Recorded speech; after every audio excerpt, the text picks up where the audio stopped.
She said, "My parents won't respect you until you pay off my student loans." I replied, "I understand completely." Then I paid off my own mortgage instead. The look on their faces when they realized I can't be manipulated. Original post. I, 35 male, have been with Jessica, 32, for 4 years. We've been engaged for 6 months and the wedding is supposed to be next spring. Keyword, supposed. Last month we were having dinner at her parents' house. Her dad, Frank, 62, and her mom, Deborah, 59, have always been particular. They live in this massive house, drive matching Mercedes, and love reminding everyone about their country club membership. I'm a project manager at a tech company. Good salary, stable job, but apparently not impressive enough for their precious daughter. After dinner, Frank pulled me aside for one of his man-to-man talks. These usually involve him telling me how lucky I am to be with Jessica while sipping his expensive whiskey. "Listen, son," he started. I hate when he calls me son. "Jessica's got $87,000 in student loans from her master's degree. A real man would handle that before the wedding." I almost choked on my drink. That's quite a lot. Well, she got her degree from a prestigious university, not some state school. He said it like I should be grateful for the privilege of paying for it. Jessica joined us, linking her arm through mine. "Daddy's right, babe. My parents won't really respect you as a provider until you show you can take care of me. It's just how they were raised." "And how we raised Jessica," Deborah added, appearing with her wine glass. "A husband should enter marriage by clearing his wife's debts. It shows commitment." I looked at all three of them. This felt rehearsed, planned. "I understand completely," I said calmly. Jessica squeezed my arm. "So you'll do it?" "I understand your position," I repeated. "Let me think about it." Frank clapped me on the shoulder. "Smart man. Take your time, but not too much time. The wedding's in 6 months. On the drive home, Jessica was giddy. "I knew you'd come around. Daddy said you might need convincing, but I told him you were different from my exes." "Your exes?" "Oh, you know. Tom couldn't commit to it. That's why we broke up. And before him, Grant said it was financial manipulation. Can you believe that? Like taking care of your future wife is manipulation?" 2 exes who refused to pay her loans. Interesting. "Jess, that's a lot of money. I've been saving for a house down payment." She rolled her eyes. "We can live in an apartment for a few more years. Besides, once we're married, my parents will help us with a house, but only if they respect you first." That night, I did some math. I had $95,000 saved. Been living below my means for years, driving a 2010 Honda, skipping vacations. The plan was to buy a house outright or have a massive down payment to keep the mortgage small. Jessica's loans? $87,000 at 6.8% interest. She'd been making minimum payments for 5 years. The balance had barely moved. Update 1. The next few weeks were enlightening. Jessica started sending me Zillow listings for apartments. "Since we're waiting on the house," she'd text, with heart emojis. She also started planning a bigger wedding. Apparently, once I proved myself by paying her loans, her parents would contribute more to the wedding.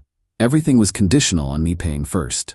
I met up with my buddy Derek for beers, told him the situation. "Bro, run," he said immediately. "That's not how any of this works." "I know." "So what are you gonna do?" "Something they won't expect." I'd been doing research. Jessica's degree? Art history with a focus on Renaissance sculptures. She worked part-time at a gallery making $30 a year. Her parents supplemented her lifestyle, her apartment, her car lease, her shopping. The degree was never about a career. It was about status. Meanwhile, I'd found a house, 3 bedrooms, 2 baths, needed some work, but in a great neighborhood. Listed at $220,000, but the seller was motivated. I could buy it outright with my savings and a small personal loan I'd already been pre-approved for. Here's the thing about Jessica's family.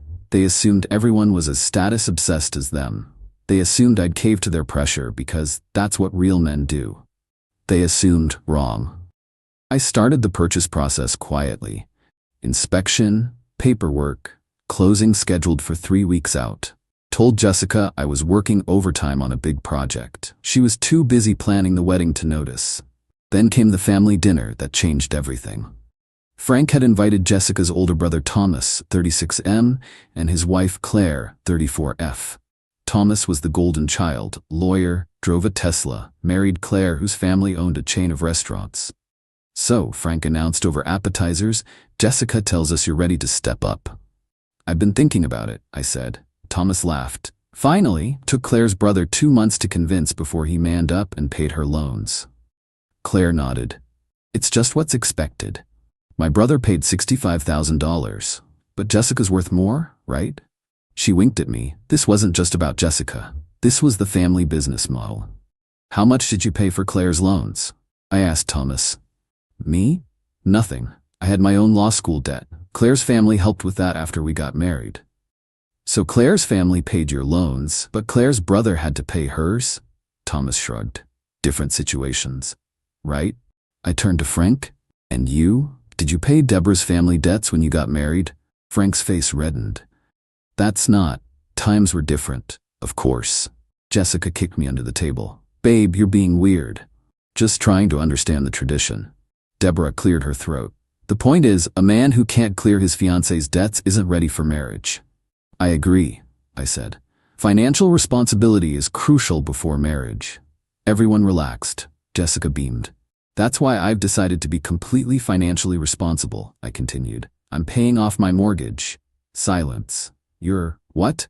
Jessica's voice was sharp. I bought a house, closing next week. I'm paying cash, no mortgage. Complete financial freedom before marriage, just like you said. Frank's mouth opened and closed like a fish. But my loans, Jessica sputtered, are yours from your education, for your career. I'm sure you understand. Financial responsibility, right?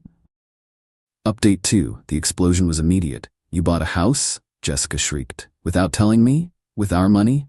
My money, I corrected. My savings, and yes, my house.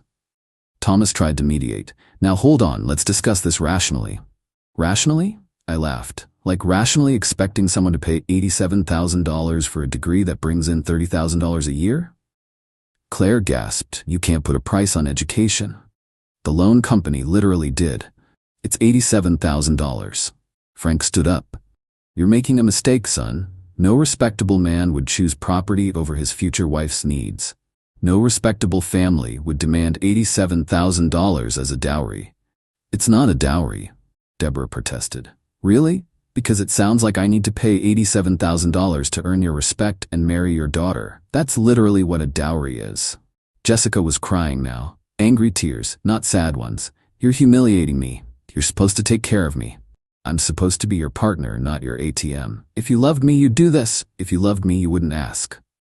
Thomas stepped forward, lawyer mode activated. Let's think about this logically. Jessica's loans are a burden on your future together. Your house is just a personal asset. Exactly. My personal asset that I bought with my personal money.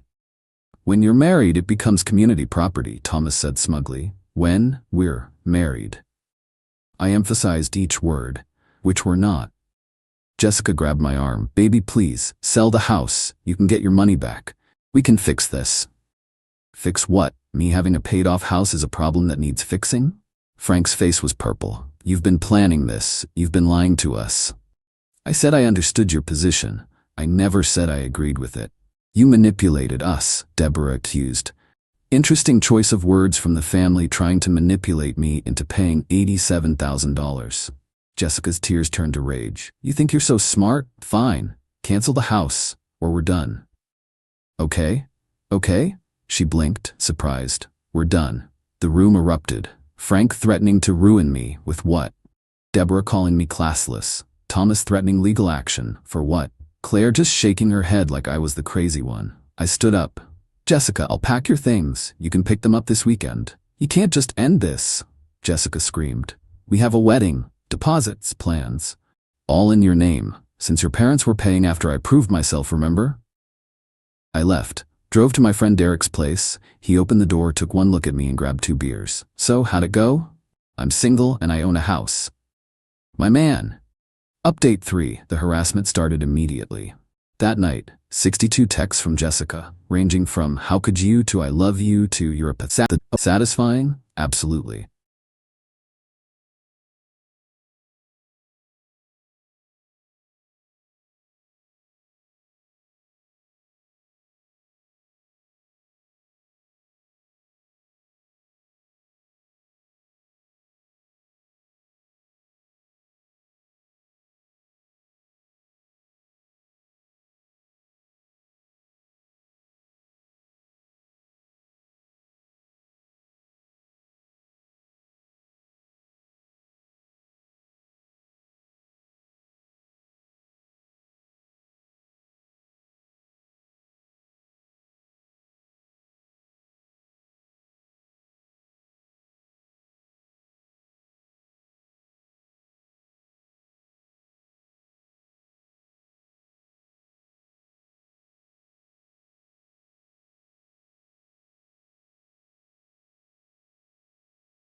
During a fight, my girlfriend smashed my laptop, yelling, "Now you have to pay attention to me." I quietly picked up the pieces. The next day, I paid attention to her by filing a police report for destruction of property. Original post. I, 29 male, am sitting here staring at the pieces of what used to be my work laptop, trying to process what just happened.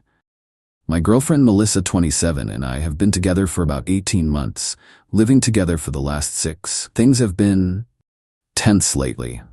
See, I work in software development, and we've been crunching hard for a major product launch, talking 60 to 70-hour weeks. Not ideal, I know. But this project determines whether my startup gets Series B funding or dies. Melissa knew this going in. I was transparent about the next few months being brutal. At first, she was supportive. "Do what you need to do, babe. I understand." That lasted about 2 weeks. Then came the passive-aggressive comments. "Must be nice having a computer for a girlfriend." The dramatic sighs when I worked late. The accidental unplugging of my laptop charger. I tried to make it up to her, ordered her favorite takeout, planned date nights for after the launch, even bought her that designer purse she'd been eyeing as an early birthday gift. Nothing worked. The neediness just escalated. Yesterday was the breaking point. I was on a critical video call with investors, camera on, presenting our demo. Melissa knew this. I'd told her 3 times that morning. "Babe, 2 p.m. to 4 p.m. super important investor call. Cannot be interrupted." At 2:30, she walked into my home office wearing lingerie. Just walked right into frame. I muted quickly and minimized my camera, but the damage was done. Could hear snickering from the investors. Managed to play it off, but inside I was mortified. After the call, we had a huge fight. I told her that was completely inappropriate and could have tanked our funding. She screamed that I cared more about stupid code than her, that I was emotionally unavailable, that she was dying inside from neglect. Then she said, "You know what? Fine, choose, right now, that laptop or me." I thought she was being dramatic. "Melissa, that's ridiculous. It's not about choosing. This is my livelihood." That's when she grabbed my MacBook Pro, my $3,200 work laptop with everything on it, held it above her head, and before I could even move, smashed it down on the tile floor. Hard. Then again, and again. "Now you have to pay attention to me," she screamed, standing over the destroyed laptop, breathing hard. The screen was shattered. Keys scattered everywhere. The frame bent. It was completely destroyed. 3 years of work, projects, client data, everything. Yes, I have backups, but that's not the point. I didn't yell, didn't scream, just got down on my knees and started picking up the pieces. She stood there waiting for me to, I don't know, comfort her, apologize, choose her.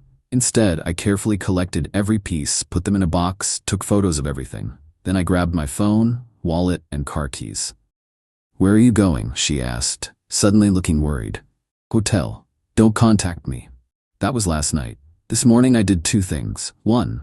Called my lawyer friend for advice. 2. Went to the police station and filed a report for destruction of property. The officer taking the report seemed shocked when I showed him the photos and told him the replacement value. Turns out destroying property worth over $1,000 is a felony in my state. Not a misdemeanor, a felony. Melissa's been blowing up my phone all day. 73 calls, 200 plus texts, everything from "I'm sorry" to "you're overreacting" to "please don't do this" to "if you loved me, you'd understand why I did it." Her best friend Jade called me. "You seriously went to the cops? Over a laptop?" She was just emotional. My response? She committed a felony. Actions have consequences. "You're going to ruin her life over a tantrum?" She ruined my laptop over attention. See how that works? I'm done. Moving out this weekend while she's at work. Already got a storage unit for my stuff. The entitlement to think she could destroy thousands of dollars of my property and face 0 consequences? Nah, the detective assigned to the case is coming by tomorrow to get my full statement and the evidence. They said with the photos and value, it's a pretty straightforward case if I want to press charges. I do. Update 1. 2 days later. Holy hell, the entitlement escalation has been insane. So the detective came by yesterday morning, super professional, took all my evidence, got my statement. He mentioned that with the value and the intentional nature of the destruction, the prosecutor will likely take this seriously. He also said Melissa would probably be contacted within 48 hours. Well, she was contacted this morning, and that's when everything went nuclear. First, I got a call from her mom, Diane. This woman has always been a piece of work, but today was next level. How dare you? No hello, just screaming. Hello, Diane. You're having my baby arrested over some replaceable electronics? Your baby is 27 and destroyed $3,000 of my property. She was hurting. You've been neglecting her for months. She reached a breaking point. Any reasonable man would understand that. Any reasonable person wouldn't destroy someone else's property. Oh, please, you men and your toys. Buy another one and stop being dramatic. I'm sure your little computer job pays enough. That toy contained client work worth about $50 in contracts. But sure, no big deal. Well, maybe if you'd been a better boyfriend. I hung up, blocked her number. Then came Melissa's attempt at damage control. She showed up at my hotel. No idea how she found me. Probably Jade, who works at the front desk of another hotel and has connections. Security footage would later show her in the lobby for over an hour, but I only found out when she somehow convinced a housekeeper to let her onto my floor. Knock, knock, knock. Tom, please, I know you're in there. We need to talk. I called down to the front desk. There's someone harassing me outside my room. Security removed her, but not before she made a scene. According to the security guard who came to apologize, she told everyone in the lobby I was an abusive psychopath trying to destroy her life. But here's where it gets really good. I get a text from an unknown number. It's Melissa's dad, Richard. Richard's always been the quiet type. Lets Diane run the show. But this text. Tom, this is Richard. I heard what happened. I'm sorry about what Melissa did. That wasn't okay. But please, reconsider the charges. This could affect her nursing license application. She's worked so hard. There must be another way. At least he was polite. I responded. Richard, I understand your concern, but Melissa made a choice to destroy my property. If that affects her career prospects, that's a consequence of her actions, not mine. His response? I'll pay for the laptop, full replacement cost, plus damages, please. Now I'm thinking, wait. Melissa told me her parents were struggling financially. That's why she couldn't help more with rent despite working full-time. Interesting. I appreciate the offer, Richard, but this isn't about money. It's about Melissa believing she can do whatever she wants without consequences. That's when Diane took his phone. Listen here, you little I know people. I will make your life hell if you don't drop these charges. You think you're hot stuff with your computer job? I'll have you blacklisted from every tech company in the state. Screenshot, save, forward to my lawyer friend. His response, lol, that's witness intimidation? Want me to add it to the file? Absolutely. Meanwhile, Melissa started a social media campaign, posted a crying selfie with a long caption about how her narcissistic ex is trying to destroy her future over an accident. Accident. She called it an accident. The comments were mixed, some of her friends buying it, but others asking questions. Wait, how do you accidentally smash a laptop multiple times? Girl, didn't you tell me last week you were planning to break his stuff to get his attention? That second comment? Screenshot immediately. Thank you, random friend with a conscience. Update 2. 1 week later. The last few days have been a masterclass in digging your own grave. So remember how Richard offered to pay for the laptop? Well, Melissa lost her mind when she found out. Apparently, Daddy wasn't supposed to tell her that he has money saved. She called me, screaming, "You turned my dad against me. He just told me I need to use my savings to pay him back if he covers your stupid laptop." Your savings? I thought you didn't have any savings. You said you couldn't afford to pay more rent because you were broke. Silence. Melissa? That's different money. Different money. How much different money are we talking about? Click. She hung up. So she had savings this whole time while I was covering 70% of our rent because she was struggling. Cool. But the real entertainment came yesterday. I got served with papers. She's suing me for emotional distress and financial abuse. Her claim states that I controlled her through financial manipulation and caused severe psychological trauma through vindictive prosecution. My lawyer friend Marcus, not his real name, actually laughed out loud when he read it. She's representing herself, isn't she? How'd you know? No actual lawyer would file this garbage. This is going to be hilarious. But wait, There's more. Melissa also included a demand letter. She wants $10,000 for emotional damages, $5,000 for lost wages due to stress, me to pay her moving expenses, a written apology to post on my social media.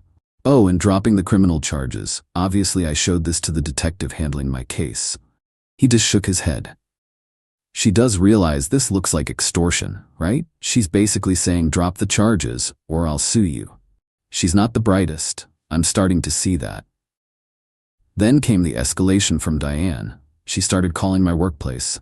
Yeah, this lunatic looked up my company, found our main number, and started calling, demanding to speak to my CEO about my abuse of a vulnerable young woman.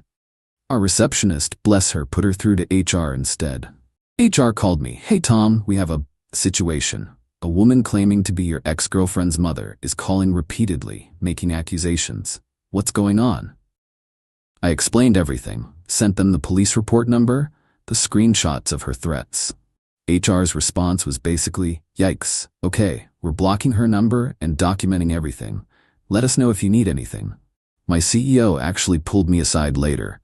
Is this the same girlfriend who showed up in lingerie during the investor call? Yeah. And now her mom is harassing the company? Yeah. You need better taste in women, Tom. Working on it. But here's the kicker. Remember that friend who commented about Melissa planning to break my stuff? She DM'd me.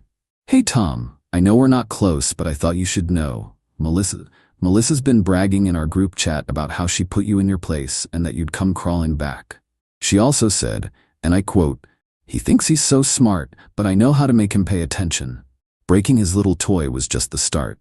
I have screenshots if you need them for court. Yes, I need them. Update 3. 2 weeks later, court day arrived. Melissa showed up in what I can only describe as her innocent victim costume. Pastel pink dress, minimal makeup, hair in a demure bun. Almost didn't recognize her without her usual Instagram baddie aesthetic. Her parents were there too. Diane shooting daggers at me, Richard looking like he'd rather be anywhere else.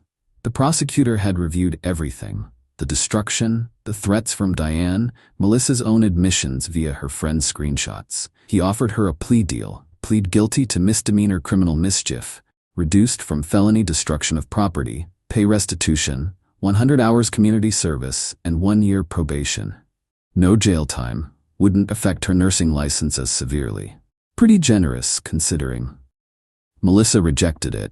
I'm not pleading guilty to anything. He's the real criminal here. He emotionally abused me for months. The judge, a no-nonsense woman in her 60s, raised an eyebrow. Ms. Morrison, do you have evidence of this alleged abuse? He worked all the time. He ignored me. Working is not abuse, Ms. Morrison. Did he physically harm you? No, but... Did he threaten you? No, but emotionally. Did he prevent you from leaving the relationship? No. But you did destroy his property worth $3,200? It was a cry for help. The judge looked at the prosecutor, then at me, then back at Melissa. Miss Morrison, you're being offered an extremely generous plea deal. I suggest you take it. No. I won't let him win. The judge sighed. Very well, we'll proceed to trial. Given the evidence, including your own social media posts calling the destruction an accident when you clearly did it intentionally, and these text messages where you admit to planning property destruction, I hope you understand what you're risking. Melissa's face went white. She turned to whisper frantically with her parents. Diane stood up. Your Honor, may I address the court? Are you her attorney? No, but I'm her mother. Then no, you may not. Ms. Morrison, do you have legal representation? I'm representing myself. I strongly advise you to get an attorney, Ms. Morrison. Trial is set for next month.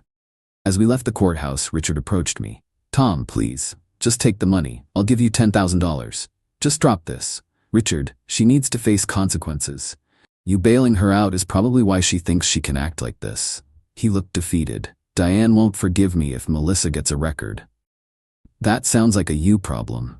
But Melissa wasn't done. That evening, she went on Instagram Live. Oh yes, live. Crying, wailing about the injustice, how the system protects abusive men, how I'm ruining her life over nothing. Someone in the comments asked, didn't you break his computer on purpose though? Melissa, it wasn't on purpose. I was having a mental health episode. Another comment. Girl, you told me last month you were going to smash his stuff if he didn't pay attention to you. Melissa immediately ended the live stream, but not before several people screen recorded it, including me. Sent it straight to the prosecutor with a note. She's now claiming mental health issues. Might want to request a psychological evaluation. The prosecutor replied, already on it. This is the most self-destructive defendant I've seen in a while. Update 4, trial day. The trial was something else. Melissa actually got a lawyer. Some ambulance chaser who probably took her case for the publicity. He tried to paint me as a neglectful partner who drove her to a breaking point. The prosecutor's response was brutal. Evidence presented.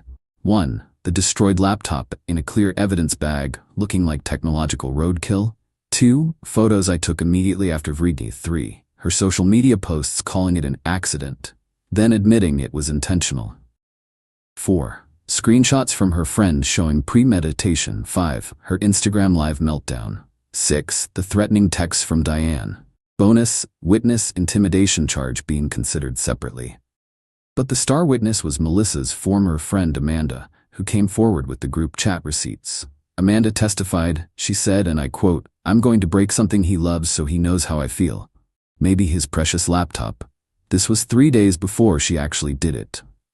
Melissa's lawyer tried to object, but the messages were already admitted as evidence. Then came Melissa's testimony. Against her lawyer's advice, you could see him dying inside. She insisted on taking the stand. It was a disaster. Pros Morrison, did you destroy the defendant's laptop? He made me do it. He physically forced you to break his laptop? No, but emotionally. Did he ask you to break his laptop? No. Did you plan to break his belongings to get his attention? That's taken out of context. It's your own words in the group chat. What context are we missing? I wasn't serious.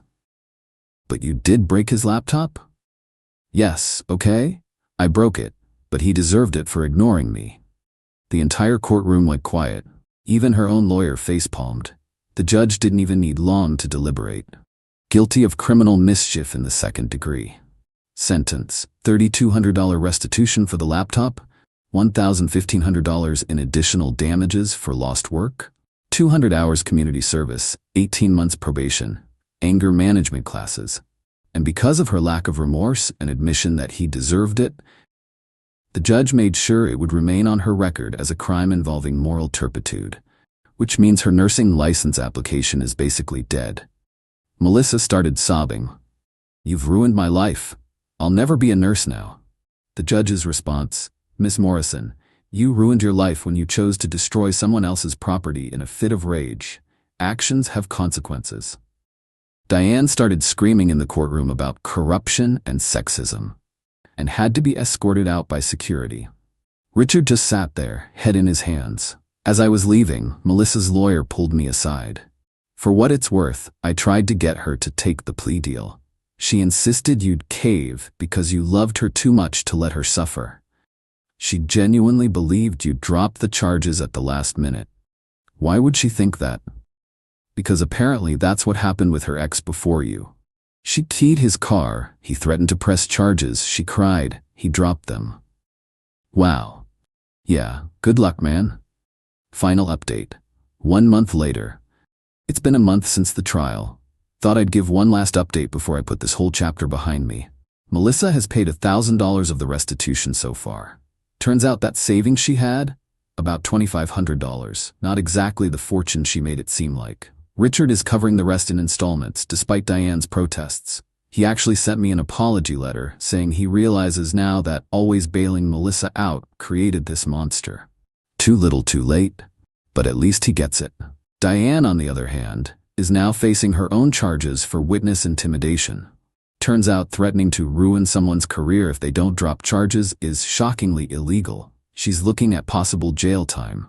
The karma is delicious. Melissa tried to start a GoFundMe titled "Help Me Rebuild After Domestic Abuse," but it got taken down after multiple people reported it with links to the court records showing she was the one convicted of a crime. She managed to raise $73 before it was removed. Her nursing school dreams are officially dead. The conviction showed up in her background check. She's now working retail and living with her parents. According to Amanda, who still occasionally updates me, Melissa blames everyone but herself. Me for overreacting, the judge for being sexist, her lawyer for not fighting hard enough, and even Amanda for betraying her. The entitlement never stopped, it seems. As for me, I got a new laptop. Better model, thanks insurance. Our startup got funded. The investors actually joked that the lingerie incident showed we were a real startup facing real challenges. And I'm in therapy to deal with some of the relationship trauma. Turns out dating someone who thinks destroying your property is a valid form of communication leaves some scars. Who knew? I'm not dating right now. Just focusing on work, hanging with friends, and enjoying the peace of not having someone demand my constant attention. My apartment is quiet.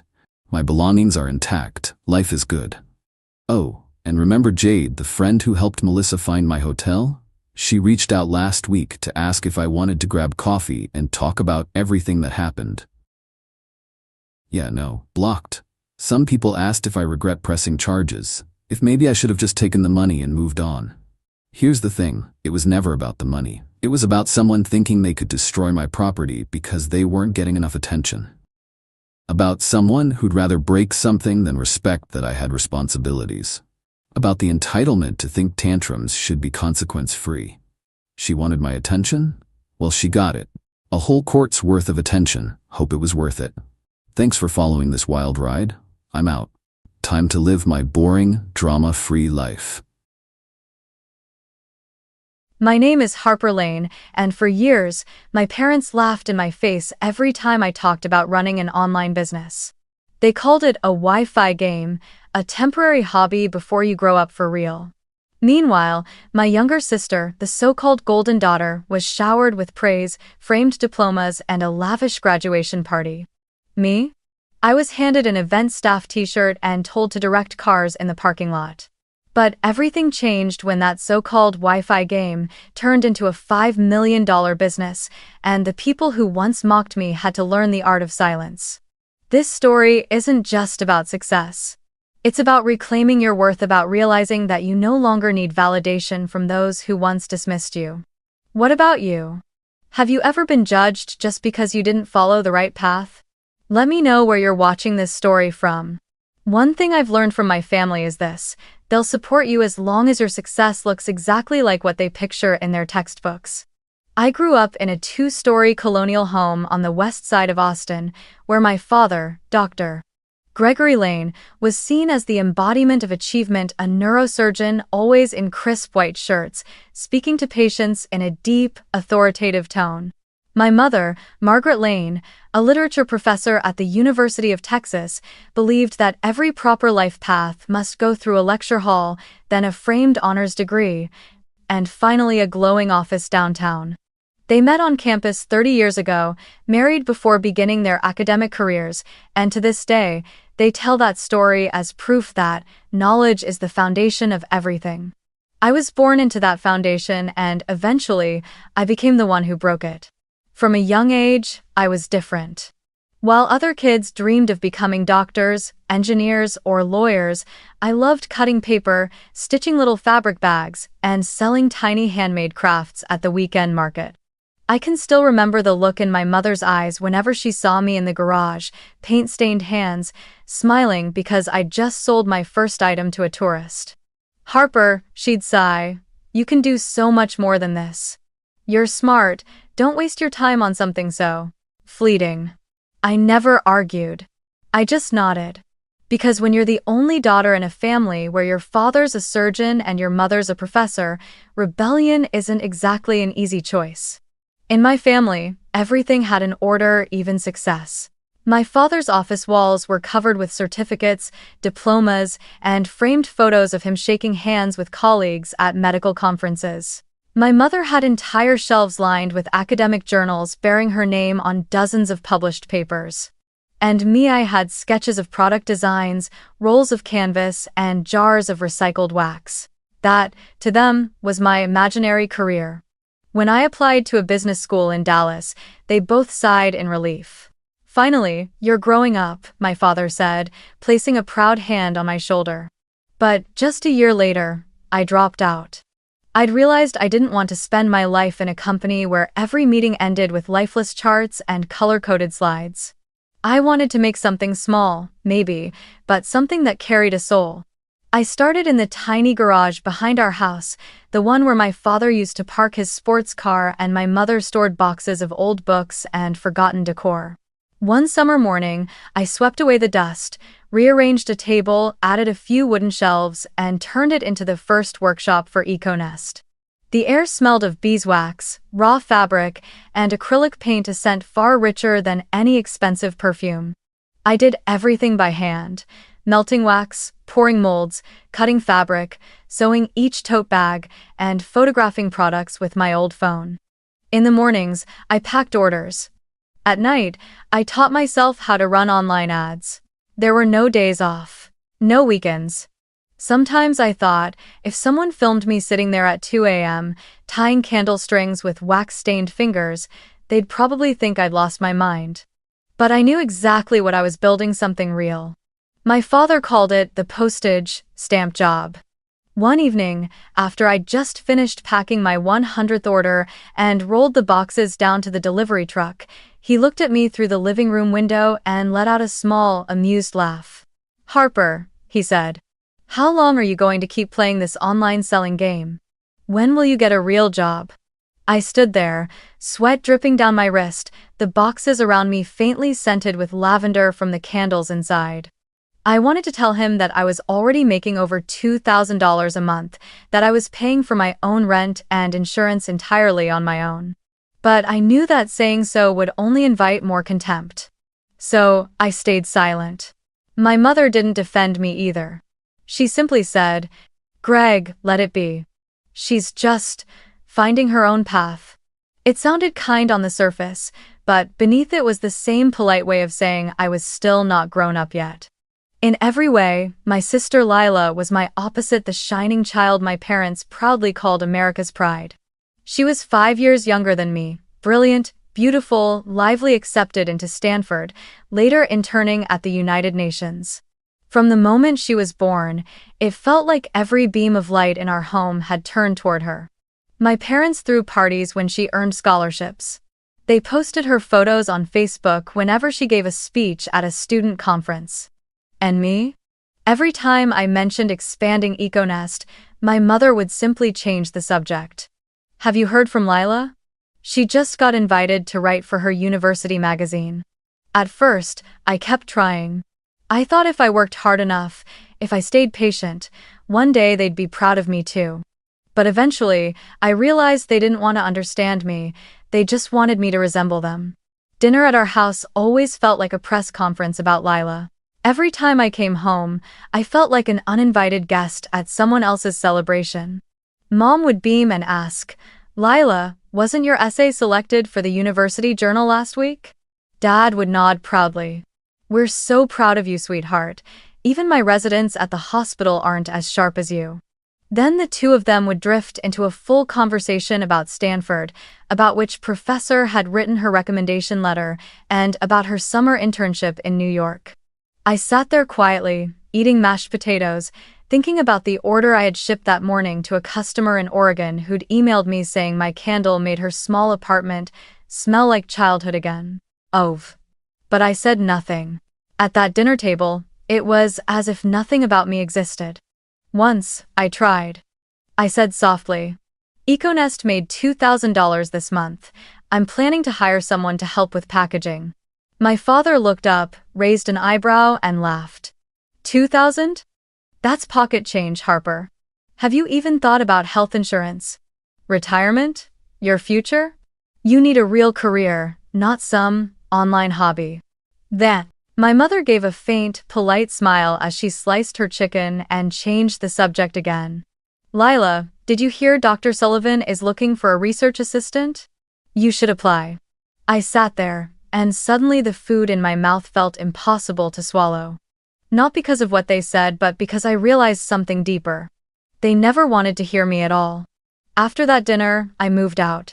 I rented a small apartment in the South Lamar district, a worn-out attic with a window overlooking the Colorado River. It was barely big enough for a desk, a shelf of supplies, and a single mattress on the floor. But for the first time in my life, I felt free. I worked day and night, learning how to streamline production, applying for a business license, opening an LLC account, and slowly, the revenue began to grow. There were nights when I packed orders while hearing church bells ring faintly across the river, and my heart felt weightless. I had no one cheering me on, but I didn't need anyone to. Still, I kept the habit of sending cards and gifts to my parents on holidays. Every Christmas, I hand-poured a candle and carved the words, "Family First," into it before mailing it to their house. They never once said thank you. Sometimes my mother would send a short text. "Thanks, sweetheart, it's pretty." That was it. I didn't resent them. They were simply living in their own world, a world where success had a single, acceptable form: offices, business cards, colleagues in suits, and back-to-back meetings. I was different. And, in their eyes, different meant wrong. One weekend, I decided to visit. When I stepped into the living room, my mother was showing her friend a photo of Lila taken in Washington, D.C. blue blazer, standing proudly in front of the Capitol building. "She was born for success," Mom said, smiling. "She makes me proud every single day." Her friend asked, "And what about your older daughter? I heard she's doing something in art." My mother chuckled softly, lowering her voice. "Oh, Harper. She's just experimenting with a few little online projects. She's creative, but not very stable yet."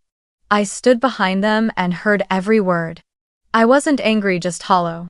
I had to admit, Lila was the jewel of our family, perhaps of the entire Lane lineage. She had that kind of presence that pulled every gaze in the room the second she walked in. At 24, she embodied everything my parents had ever dreamed of for a daughter. A master's degree in international relations from D.C., glowing recommendations from renowned professors, and that soft yet confident grace of someone who was born to be admired. Whenever my mother spoke of Lila, her tone carried the same reverence she used in her lectures when quoting great writers. "She has the aura of someone who's going to change the world." I remember the exact moment I realized my place in that silent family hierarchy. That day, Lila had just received a full scholarship to Stanford. My parents threw a huge celebration cake, candles, flowers, even a professional photographer to capture the moment. When I landed my first $5,000 contract for EcoNest, I sent a message in the family group chat to share the good news. The only responses I got were a thumbs-up emoji from my dad and a short text from my mom. "Good, keep it up." A few minutes later, the chat was flooded with photos of Lila trying on her graduation gown, captioned, "Number proud mom. Number future leader." Lila always had parties. When she was accepted into the United Nations internship program, they rented an upscale restaurant in downtown Austin to celebrate their daughter's big step forward. When her paper got published in an academic journal, my parents printed it out, taped it to the refrigerator, and posted a photo of it online. "One more day, one more reason to be proud," the caption read, surrounded by dozens of congratulatory comments from friends, colleagues, and relatives. And me? I never had a party. No cake, no banner. No hashtag, except maybe a few thank you emails from strangers who bought my candles. In our extended family group chat, nearly 20 members, the cover photo had always been Lila standing on stage at the International Student Conference, speaking confidently into a microphone. Whenever someone sent a congratulatory message, my mom would react with a big red heart. One time, my aunt jokingly shared a photo of me at a local market standing behind my EcoNest booth, wearing an apron, smiling beside rows of candles. Someone edited the image and added the caption, "Our hardworking Etsy girl," followed by a laughing emoji.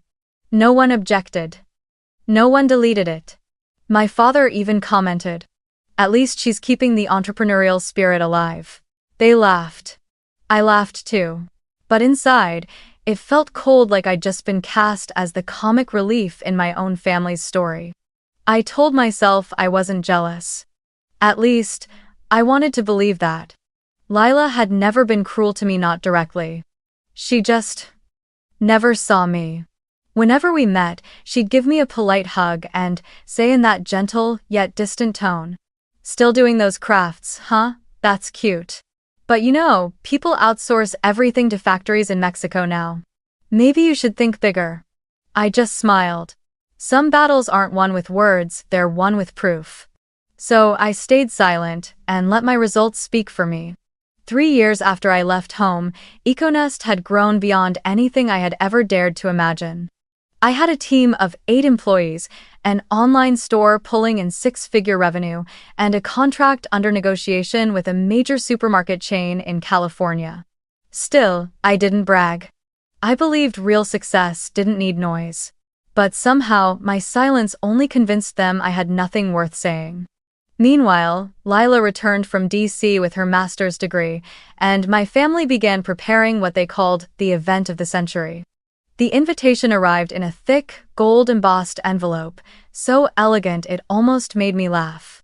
At the top, in perfect serif font, were the words, "Formal attire only. No +1. Just one line. Cold, precise. No guests, no partners, no family attachments. Only me to show up and witness." When I read that, I actually chuckled. It was as if they were afraid I might bring someone who could tarnish the Lane family image. I set the invitation down on my desk and looked around my apartment, the place I had built from scratch, every inch paid for by my own hands, my own work. For a moment, I thought about throwing the envelope straight into the trash. But then I remembered what Tessa, my best friend, once told me, the one who had seen me through every bruise my family had left. When I told her about the invitation, she shrugged and said, "Sometimes silence is exactly what they want from you. If you don't go, they'll call it jealousy. But if you do go, they'll have to see you. In person. Not as the story they've rewritten about you at their dinner table." Her words stayed with me the entire night. By morning, I'd made up my mind. I would go. Not to prove anything, but to stop running from the ghost of who they thought I was. I chose a simple slate blue dress, elegant, understated, perfectly fitted. I didn't want to stand out, I just wanted to arrive. Not as the daughter who was still finding her path. Not as the Etsy girl with a cute little business. Just as Harper, the woman they had long forgotten I'd become. That day, the sky over Austin was impossibly clear, the kind of blue that almost felt rehearsed. I drove my old electric car to my parents' house half an hour earlier than the time on the invitation, partly to avoid the crowd of relatives, partly to gather my composure before the celebration began. When I parked by the gate, I froze. The backyard had been transformed into a grand outdoor stage. Golden string lights crisscrossed above rows of neatly aligned chairs, a bold "Congratulations, Lila" banners stretched across the white brick wall, and everything shimmered like a scene from a movie, one in which I no longer had a role. I was about to step into the reception area when a cheerful voice called out behind me, "Harper, you made it, finally." I turned around to see Aunt Julie, my mother's older sister, holding a clipboard and a walkie-talkie.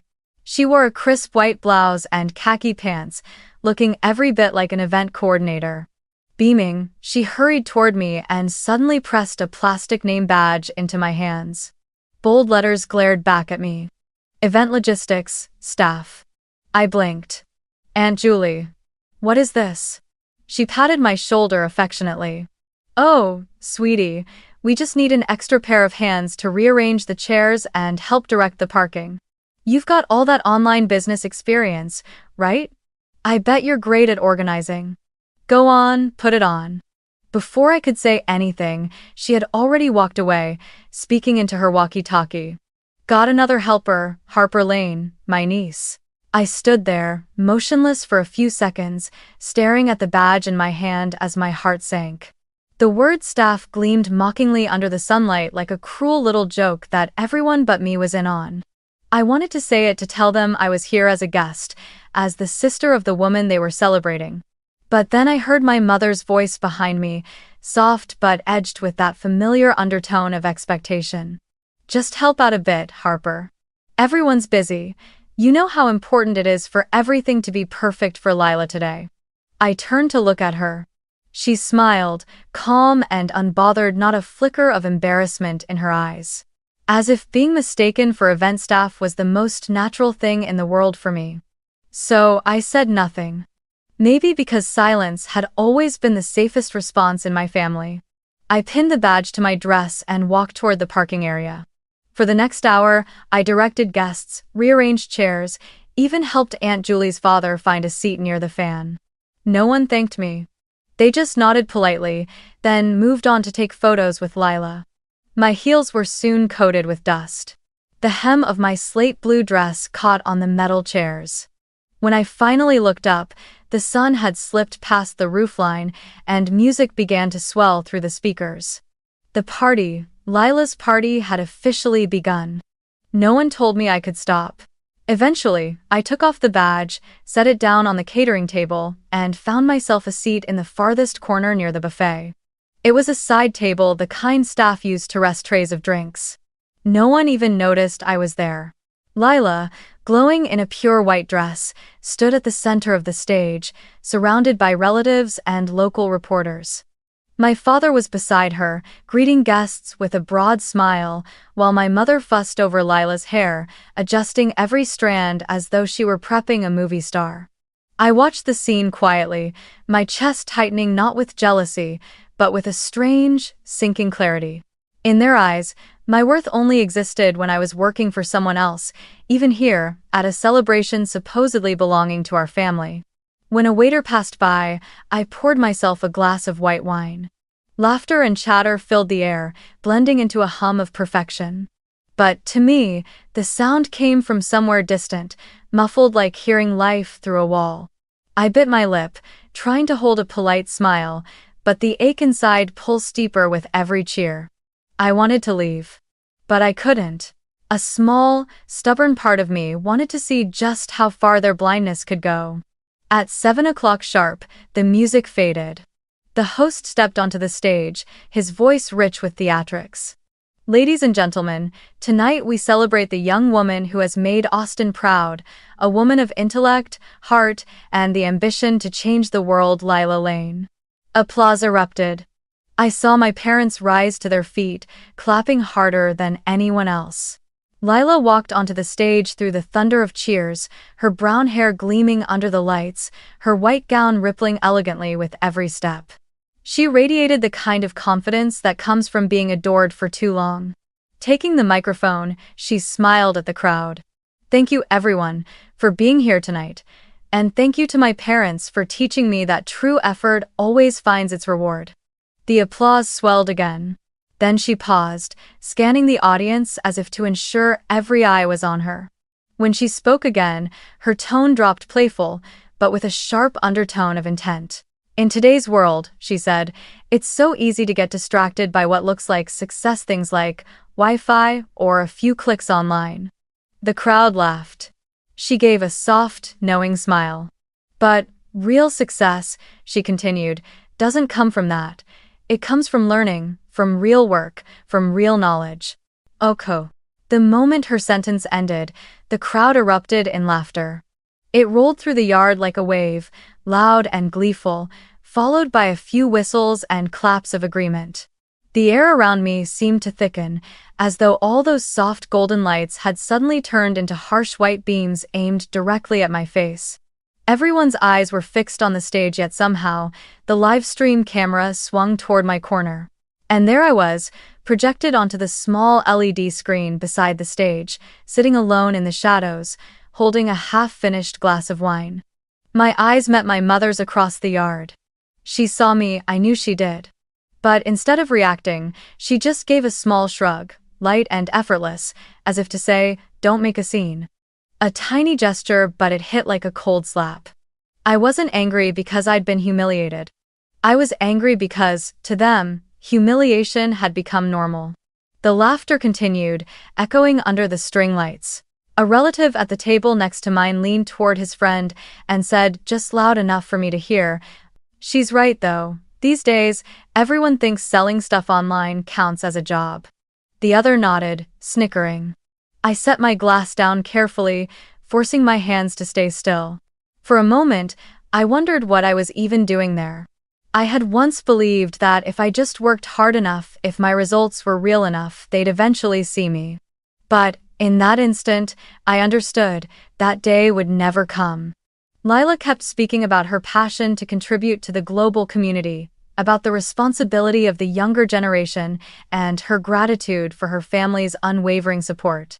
Each pause was met with another round of applause, a cheer of bravo or, "That's my girl." How was... My father smiled, radiant with pride. My mother dabbed at her tears with a tissue. I sat there, hollow. It felt like watching a play I'd once starred in, only now someone else had taken my role, and I was just another face in the audience. As the applause began to fade, Lila raised her champagne glass high.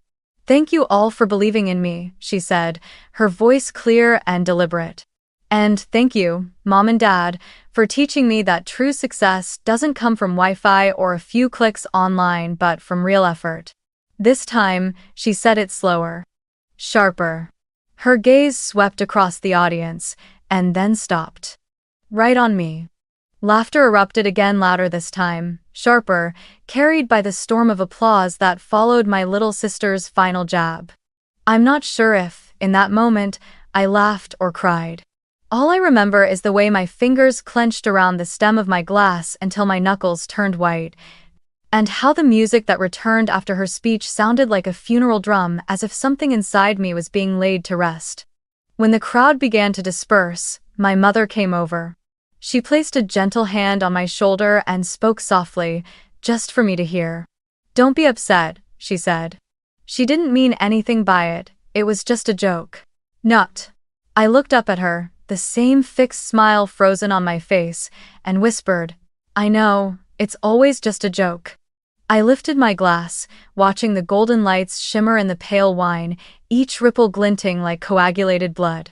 Something inside me cracked, not in pain, but in realization. I had reached the outer edge of my endurance. There was no room left for hope.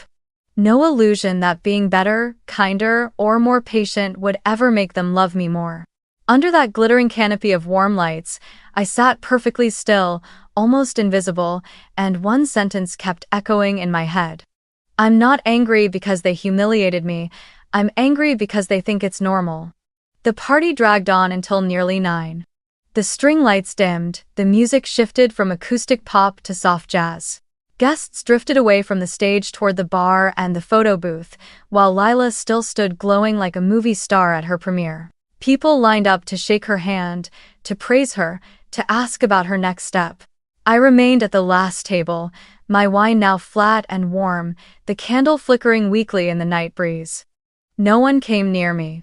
No one noticed I was still there. I was about to leave. I thought maybe I should just slip out quietly, the way I always did, let them keep their perfect little story about the daughter still finding her path. But then I saw Lila's radiant smile flash under the camera lights, my parents clapping proudly beside her, the crowd surrounding them in admiration, and something stirred inside me. It was strange. Warm and cold all at once. And, most of all, final. Enough. I stood up. No one noticed. I walked slowly between the rows of chairs, the scent of champagne mixing with lilies and damp grass after the rain, thickening the air around me. A few guests turned their heads as I passed, probably assuming I was part of the cleanup crew. I gave them a small smile and kept walking until I stopped in front of Lila. "Lila," I said calmly. "Congratulations. It must be wonderful to have a family that believes in you, that always supports you." The chatter around us faded, one voice after another going quiet until the whole yard felt suspended in stillness. Lila hesitated. Her smile stayed, but her eyes flickered. "Thank you," she said, her tone unsure now. I nodded lightly. My voice was soft, almost gentle. And as for me, the one who was told she was still finding her path, I just wanted to say, yesterday, Econest signed a $5 million distribution deal with Target. I paused, the weight of my words landing like a whisper. "Thank you for teaching me patience." The air froze. The music cut off, though no one had touched the speakers. Somewhere behind me, a glass slipped from someone's hand and shattered. I heard a few sharp intakes of breath. A guest glanced uncertainly at my father, who stood motionless, mouth slightly open, unable to form a sound. My mother, the woman who always knew how to smile her way through any social situation, was pale, gripping her clutch so tightly her knuckles turned white. I raised my glass and tapped it lightly against the air. Cheers, Lila. Cheers to the whole family. And cheers to everything truly wonderful that you deserve. Then I turned and walked away. I didn't need a mic drop. I didn't need a dramatic exit line. The silence that followed, absolute, stunned, reverent, was the most beautiful sound I'd ever heard. I stepped off the lawn, my heels sinking slightly into the damp ground. Behind me, there was no music anymore, no laughter, only scattered whispers carried by the wind. What did she just say? $5 million? What's EcoNest? I didn't turn around. I'd heard enough to know the story would spread faster than any of their carefully curated posts ever could. When I reached the gravel path, the backyard lights reflected off my car, parked where it had been since the afternoon. I caught a faint glimpse of myself in the window, blurred by the glare, half shadow, half light. Part of me still couldn't believe I had actually done it, that, after years of quiet endurance, I had finally said something that flipped the entire narrative in a matter of seconds. Not for revenge. For release. I drove slowly. In the rearview mirror, the house still blazed with light, but it looked different now, tired, hollow, almost lost. The Austin night stretched ahead of me, calm and clear, so still I could hear the rhythm of my own heartbeat. I turned on the radio. An old Fleetwood Mac song filled the car. I smiled, not bitterly, just softly, the kind of smile that comes when the weight finally lifts. Later that night, as soon as I got home, my phone began to light up nonstop. The first message was from my mother. You embarrassed this family. You ruined Lila's day. No. Did you get home safe? No. Are you okay? Just another command, cold, clipped, predictable. Then came one from Aunt Julie. You should apologize. Everyone knows Lila was just joking. You went too far. I read every message and replied to none. Some conversations aren't conversations at all, they're verdicts, already decided before you even open your mouth. So I turned the phone off, placed it face down on the table, and let silence do what it does best. Heal, by emptying everything out. I fell asleep dreamlessly. The next morning, sunlight spilled through the window, and I opened my laptop to check orders only to freeze. My inbox was overflowing. Over 40 new emails overnight, mostly from local news outlets and startup blogs. EcoNest, local brand lands, multi-million-dollar deal with Target. Founder humiliated at graduation party turns tables in viral moment. Someone at the party had recorded me just that 7-second clip where I said, EcoNest just signed a $5 million contract with Target. They'd posted it on TikTok. By morning, it had exploded. The comments flooded in. Queen energy. Bet the family that laughed at her is hiding under a table right now. This isn't revenge, this is karma finally arriving on time. I didn't know whether to laugh or to sigh. Everything happened so fast. By noon the next day, my phone wouldn't stop ringing. Reporters, investors, partners, old acquaintances. A business magazine editor from Dallas asked for an exclusive interview. A week later, Target officially sent the contract and invited me to their Minneapolis headquarters to sign it in person. That day, I wore my old beige blazer, the same one my mother once mocked as cheap, like something a grocery store clerk would wear. And under the gleaming logo of one of America's largest retail corporations, I signed my name. As I was leaving the conference room, the Target representative shook my hand. Harper, he said, we're genuinely impressed. You built everything from scratch, no investors, no startup capital, just belief and smart strategy. I smiled. Thank you. I guess sometimes, being underestimated can be a competitive advantage. He laughed. I'll remember that. 2 weeks later, I returned to Austin and rented a small brick building on South Congress as EcoNest's new office. From a makeshift garage workshop, I now had a full workspace, product display area, design studio, and a 12-person full-time team. On opening day, I hung the wooden sign myself. EcoNest, sustainable design, born from the ground up. Staring at the letters, my eyes stung slightly, not out of pride, but out of memory. All those years of being laughed at for my craft hobby had somehow led here. About a month later, on a quiet Friday afternoon, I was showing a new employee how to streamline the production process when there was a knock at the door. I turned around. It was my mother. She stood there in a light jacket, holding a casserole dish. "I made lasagna," she said softly, her voice trembling slightly, as if afraid to break the fragile air between us. I nodded and gestured her inside. The office was bright and orderly now, filled with the faint scent of beeswax and pinewood. She looked around, her eyes lingering on the metal EcoNest logo mounted on the wall. "It's beautiful," she murmured, her tone distant, almost unfamiliar. "You did all this yourself?" I smiled. "Me and my team." She nodded, setting the lasagna on the table. "I just wanted to talk for a bit. Do you have time?" I pulled out a chair across from her and offered her a glass of water. She sat quietly for a long moment before finally speaking. "You went too far, Harper," she said. "The whole family was embarrassed. You didn't have to say those things in front of everyone. I just want you to be stable, to have a proper job, with benefits, with a future. You don't have to prove anything to anyone." I listened, then replied slowly. "Stable for who, Mom? For other people or for myself?" Her brows furrowed. "Don't argue with me. When I say stable, it's because I care. Who wouldn't want their child to be safe?" I met her eyes. Safe, even if it means being looked down on, laughed at, turned into the family's favorite cautionary tale at every dinner? "If that's the kind of safety you want for me, then I don't need it." She said nothing. I continued, my voice calm, steady. "You say I went too far, but did you notice how quiet you were when people belittled me, when they laughed at me in front of everyone?" "I wasn't angry at Lila's joke, Mom. I was hurt because you didn't see anything wrong with it." "Oh." Her hands tightened in her lap. "You told me to be patient," I went on softly. "To endure, and I did for 10 years.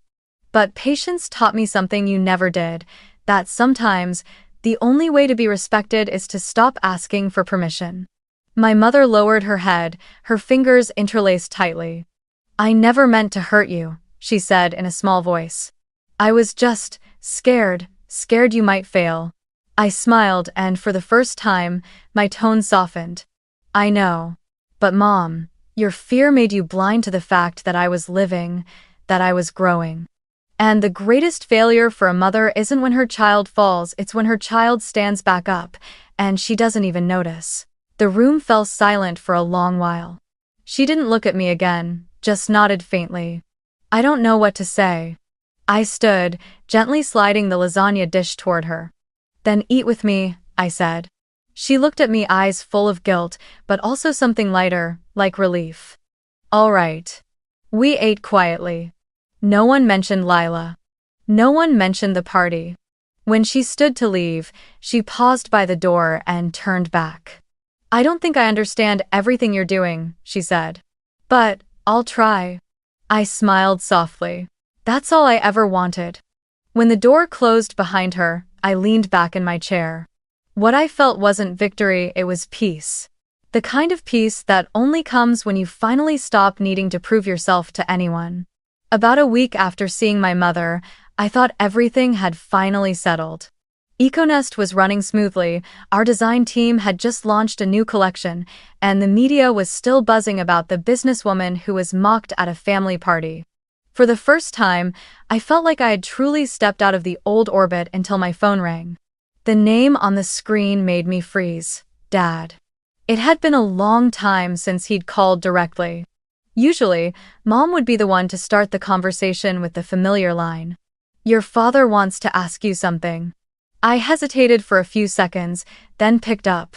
His voice was calm, deep, the same tone he used with patience, but underneath it was something strained, almost hesitant. "Harper," he began. "I won't keep you long. It's just that your mother and I are in a bit of a financial bind. Some of the medical investments from last year haven't paid out yet, and, well, Lila's run into some trouble. I said nothing.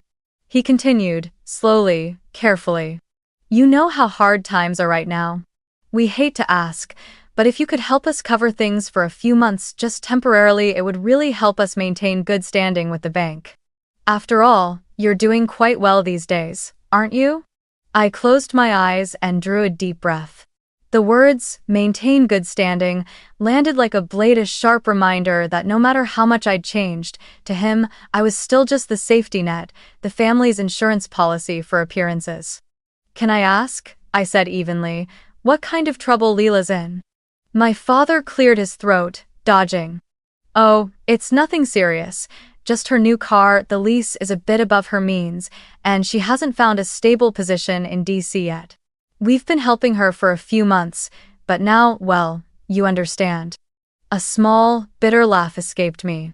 So, let me get this straight, you bought her a new car while she doesn't even have a job, and now you want me to cover the payments. He went silent. I could hear him exhale softly on the other end. Don't say it like that, Harper. She's your sister. We're family. Families help each other. And time. I looked around the bright, sunlit office of EcoNest, my team busy packing orders, laughing, moving with purpose and confidence.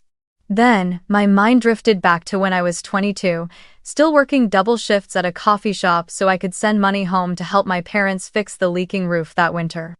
I thought about all those years I paid my own rent, my own insurance, while they sent expensive gifts to Lila every holiday. Back then, I believed it was my duty, an act of filial love. Now, all I felt was exhaustion. Dad, I said quietly but firmly. I'll send you something, then we can talk. I hung up, opened my laptop. On the screen was a file I'd created long ago, family contributions, .xlsx. Not out of resentment, but as a record, a quiet reminder of everything I'd done for them, hoping that someday they might notice. I scrolled to the bottom. 7 years of small, scattered entries. Hospital fees for Grandpa, birthday gifts for Lila, car repairs, plane tickets for Mom's trip to California. Even the forgotten ones, the $400 for Dad's lost phone, the $900 I wired when Lila missed a tuition payment. Total, $61,400. I stared at the number for a long while. Not with anger, but with a strange calm. Because the truth was there, in plain sight. And there was no room left for the illusion that I'd never helped. Oh, I attached the file to a new email and typed, slowly and deliberately. Subject. About today's call. Dad. I've supported the family far beyond my means, not out of obligation, but out of love. Here's a record of those times, so no one forgets that I was always there, even when no one acknowledged it. I'm not bringing this up to collect anything. I just think it's time we all see things clearly. From now on, I'm stopping. I'm not angry. I just believe it's time I teach you and Lila a lesson this family has never learned: boundaries. I love you both.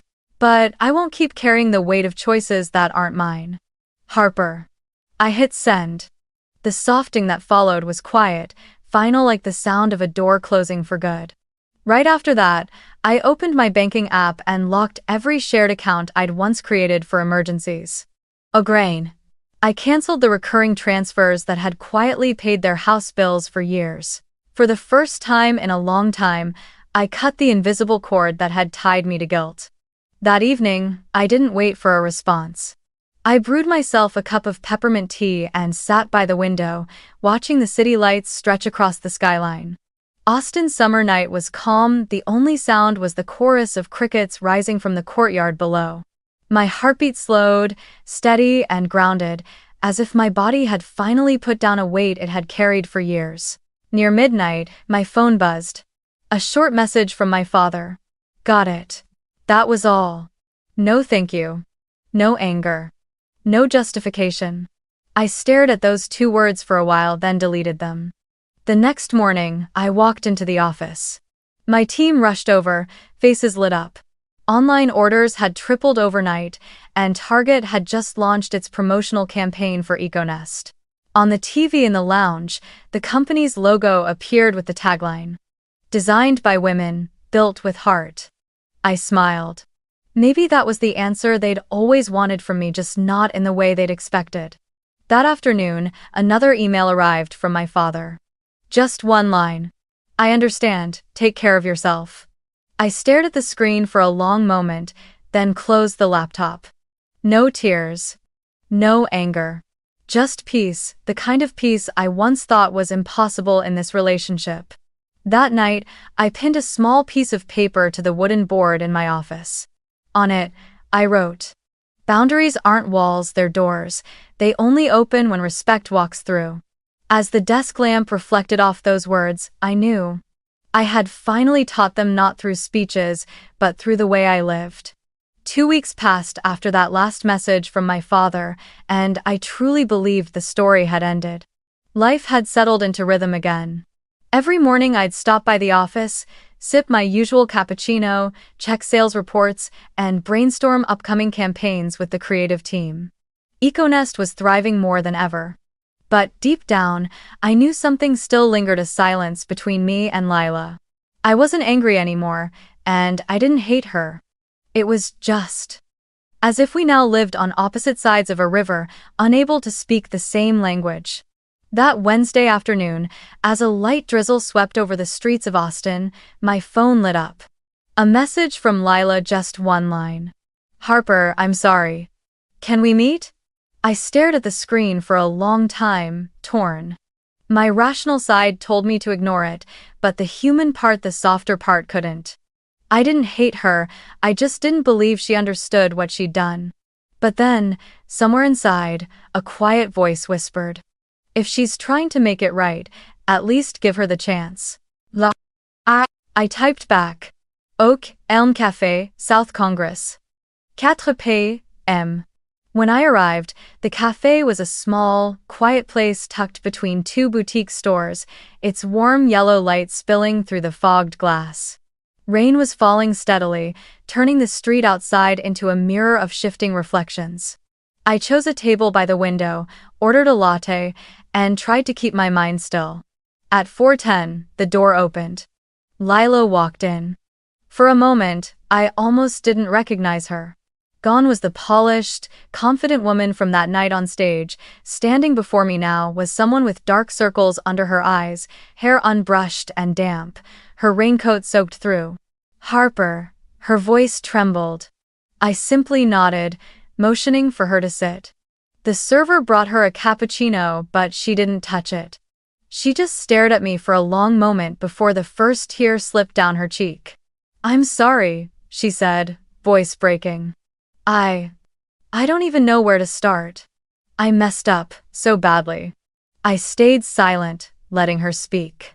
She took a shaky breath and continued, her words spilling out between sobs.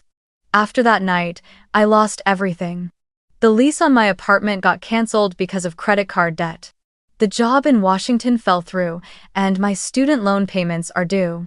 I've been applying everywhere, but everyone wants experience, and I have none. I thought having a degree would make me strong, but all it's done is make me feel hollow. I was jealous of you, so jealous that I couldn't stand the idea that the sister everyone looked down on actually made something real." Outside, the rain grew heavier, tapping against the windowpane in rhythm with her uneven breathing. I stayed still, hands folded together, saying nothing. A part of me wanted to whisper, "You had it coming." But a larger part, the one that remembered what it felt like to be dismissed, misunderstood, and crushed under the weight of someone else's expectations, only felt a quiet ache. "You know what the worst part is?" she said, voice hoarse. "Mom still tells me, don't let Harper think you need her." She looked down, tears sliding down her chin. I finally realized something sometimes, the pride they plant in us is what makes us weakest. I looked at her, really looked. And in her eyes, there was no trace of the confident girl who once stood on that stage basking in applause. There was only fatigue, the kind that comes when you've run out of versions of yourself to pretend to be. "You don't have to say anything else," I said quietly. "I understand." Lila shook her head. "No, there's something I need to do." She reached into her bag, pulled out her phone, and opened the camera app.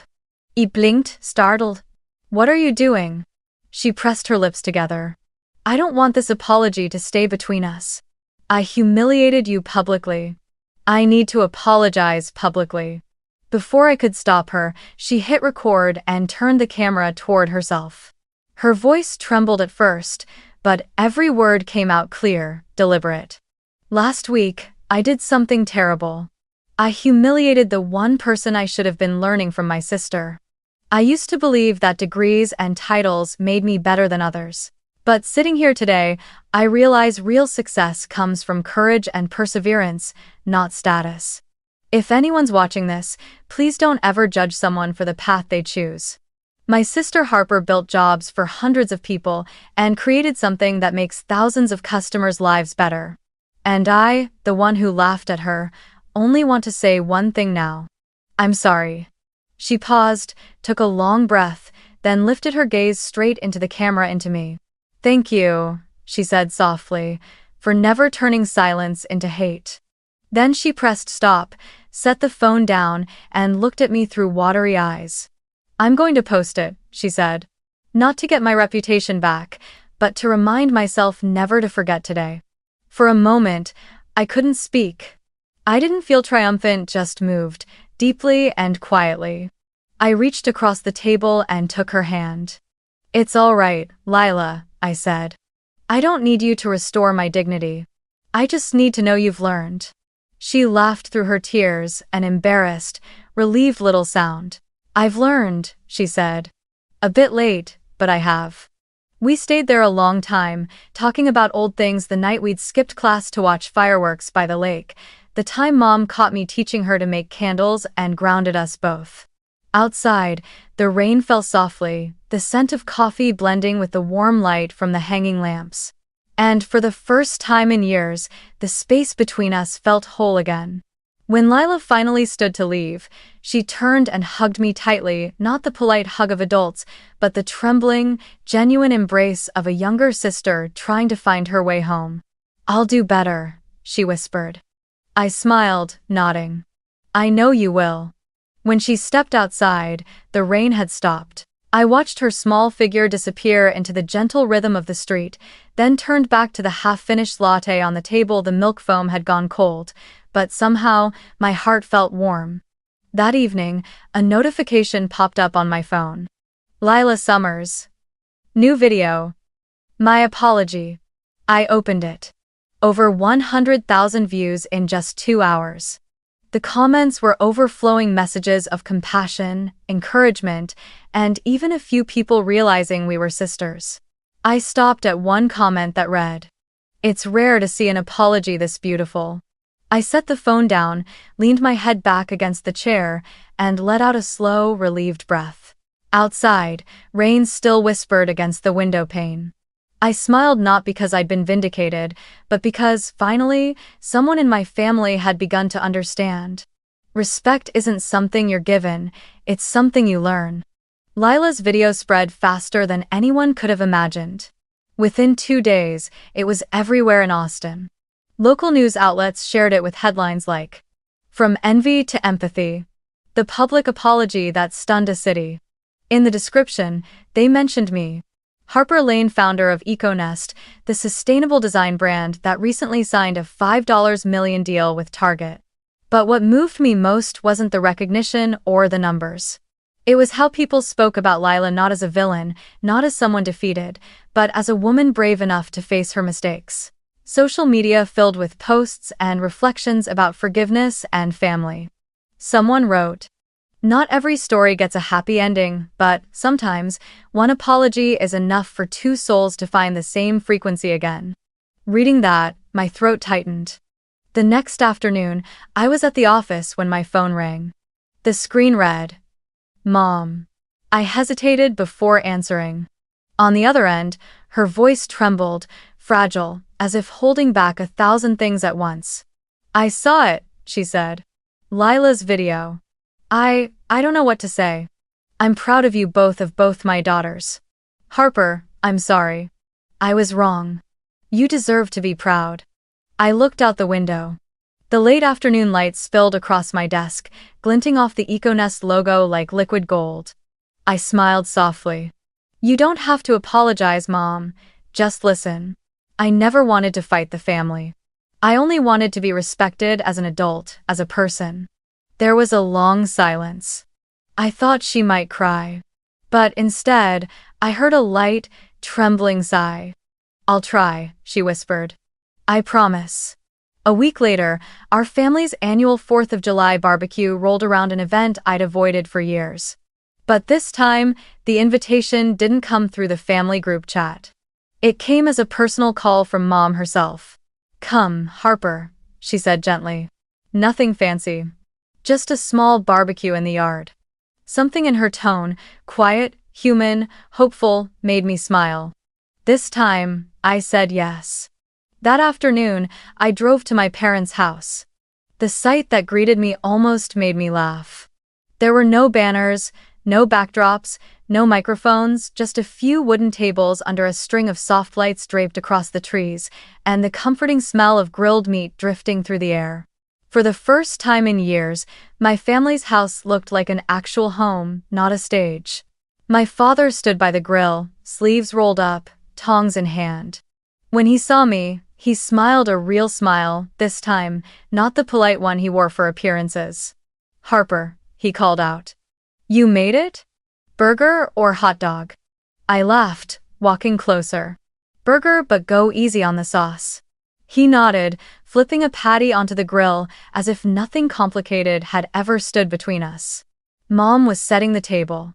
When she saw me, she handed me a glass of iced tea. No wine today, she said softly. I figured everyone should stay clear-headed so we can remember this as a peaceful day. I smiled, taking the glass. I like that better. And then Lila stepped out from the house, carrying a big bowl of salad. She wore a simple floral dress, her hair tied up in a loose bun, no heavy makeup, no effort to shine. When she saw me, she grinned. Sit next to me, okay? She said, pulling out the chair beside her. I nodded and took the seat. The atmosphere felt different, lighter, quieter. No one bragged about degrees or careers. The conversation flowed easily. Food, weather, weekend plans. A few relatives I hadn't seen in years asked about my life, not with sarcasm, but with genuine curiosity. So, Harper, Uncle Carl said kindly. What are you up to these days? Before I could answer, Lila jumped in, her voice bright and proud.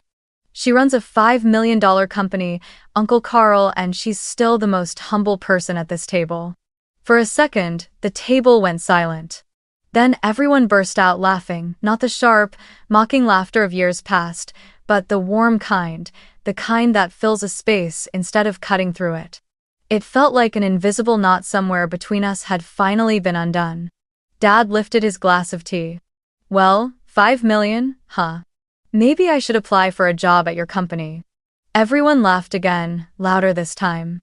I looked around at my father, my mother, my sister, and for the first time, I didn't feel like an outsider looking in. There were no lines dividing us, no roles to play, no silent comparisons. Just family, imperfect, human, and finally, at peace. That night, as fireworks burst across the sky, I quietly stepped out into the backyard. The lake reflected streaks of color, crimson, gold, violet, and the faint scent of smoke lingered in the cool summer air. Lila walked up beside me, holding a light jacket. It's getting chilly, she said softly. I slipped it over my shoulders and smiled at her. Thanks. Tonight's been really nice. Yeah, she murmured, eyes drifting toward the glowing sky. I think we spent too many years fighting over who was loved more. I didn't reply. She was right. But maybe it was those lost years that made this quiet evening mean so much. A moment later, Mom came out, her arm looped through Dad's. They stood together, looking up at the fireworks. For the first time, I saw them truly at peace, no posturing, no comparisons, no performance.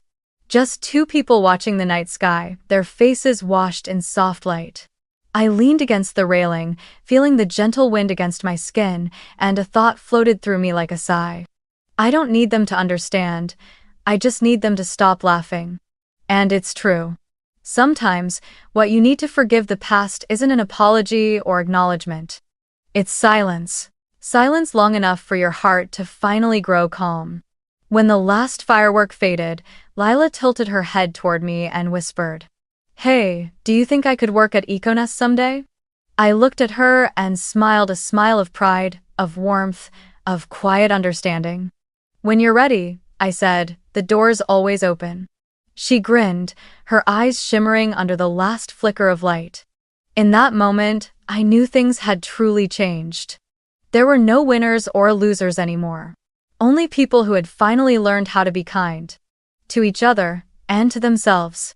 If you've ever been made to doubt your worth by your own family, remember this. That pain isn't the end, it's the beginning. Because sometimes, the deepest wounds are where the first light enters, showing you the strength that's always been inside you. You don't need anyone's acceptance to be worthy.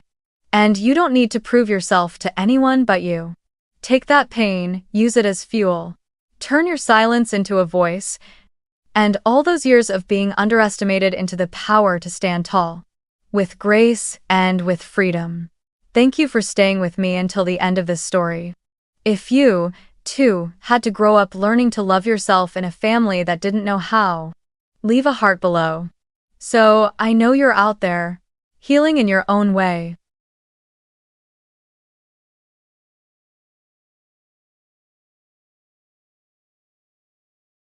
My name is Jennifer Aniston, 31 years old, an interior architect living in Boulder, Colorado. The story I'm about to tell doesn't begin with some dramatic event. It started on what seemed like an ordinary Thanksgiving evening, where everyone laughed and chatted around the dinner table, until my mother set down the pumpkin pie and said those words. "Sometimes, I wish Ellie was our only child." The whole table burst into laughter except me. I didn't get angry, I didn't cry. I just put my fork down and quietly said, "Well, Mom, you might just get that wish sooner than you think." They thought I was joking. But a week later, that sentence became reality and their perfect little world started to crumble, piece by piece. Have you ever felt like the outsider in your own family? Tell me where you're watching this from so I'll know that maybe, just maybe, we're not alone in this. That day, Colorado was so cold the air itself seemed to freeze into white mist. Inside the suburban house in Fort Collins, the scent of roasted turkey mixed with cinnamon and nutmeg drifted through the dining room. Warm yellow light glowed over the long wooden table, where the hand-embroidered tablecloth my mother had treasured for decades was once again brought out for Thanksgiving. I sat at the far left end of the table, the usual spot no one ever claimed, as if that seat existed for the person present enough to be polite, but never meant to be the center. Ellie, my younger sister, sat across from me, her golden curls perfectly styled, wearing a cream wool dress that framed her slender figure. She had just returned from Los Angeles after taking some time off to focus on her novel. A phrase my mother loved to repeat with pride, as if our family housed a literary icon. My father, Michael, sat at the head of the table, nodding and smiling while Mom retold the story about Ellie's small magazine interview in California. I stayed still, quietly slicing my turkey, smiling at the right moments, nodding at the right cues, and staying silent in all the right ways. When dessert was brought out, my mother placed the pumpkin pie on the table, the dish she always took the most pride in. "Family recipe," she would say, though in reality it came from the shop down the street with a bit of whipped cream added for a homemade touch. She poured the wine, lifted her glass, her voice a little hoarse with excitement. "I just want to say how grateful I am this year. For Ellie, for her creativity, her heart, her courage to chase her dreams." She glanced at me, her eyes flickering as if trying to remember my name, then added awkwardly, "And for Jennifer, of course, for always being so reliable." I smiled and said thank you. Reliable, a word that sounds like praise, but in our family meant I was good at standing still and enduring. Then she cut the pie, served the slices, and as always began one of her half-joke, half-truth comments. "You know," she said lightly, her voice even, "sometimes I wish Ellie was our only child. Life would be so much simpler."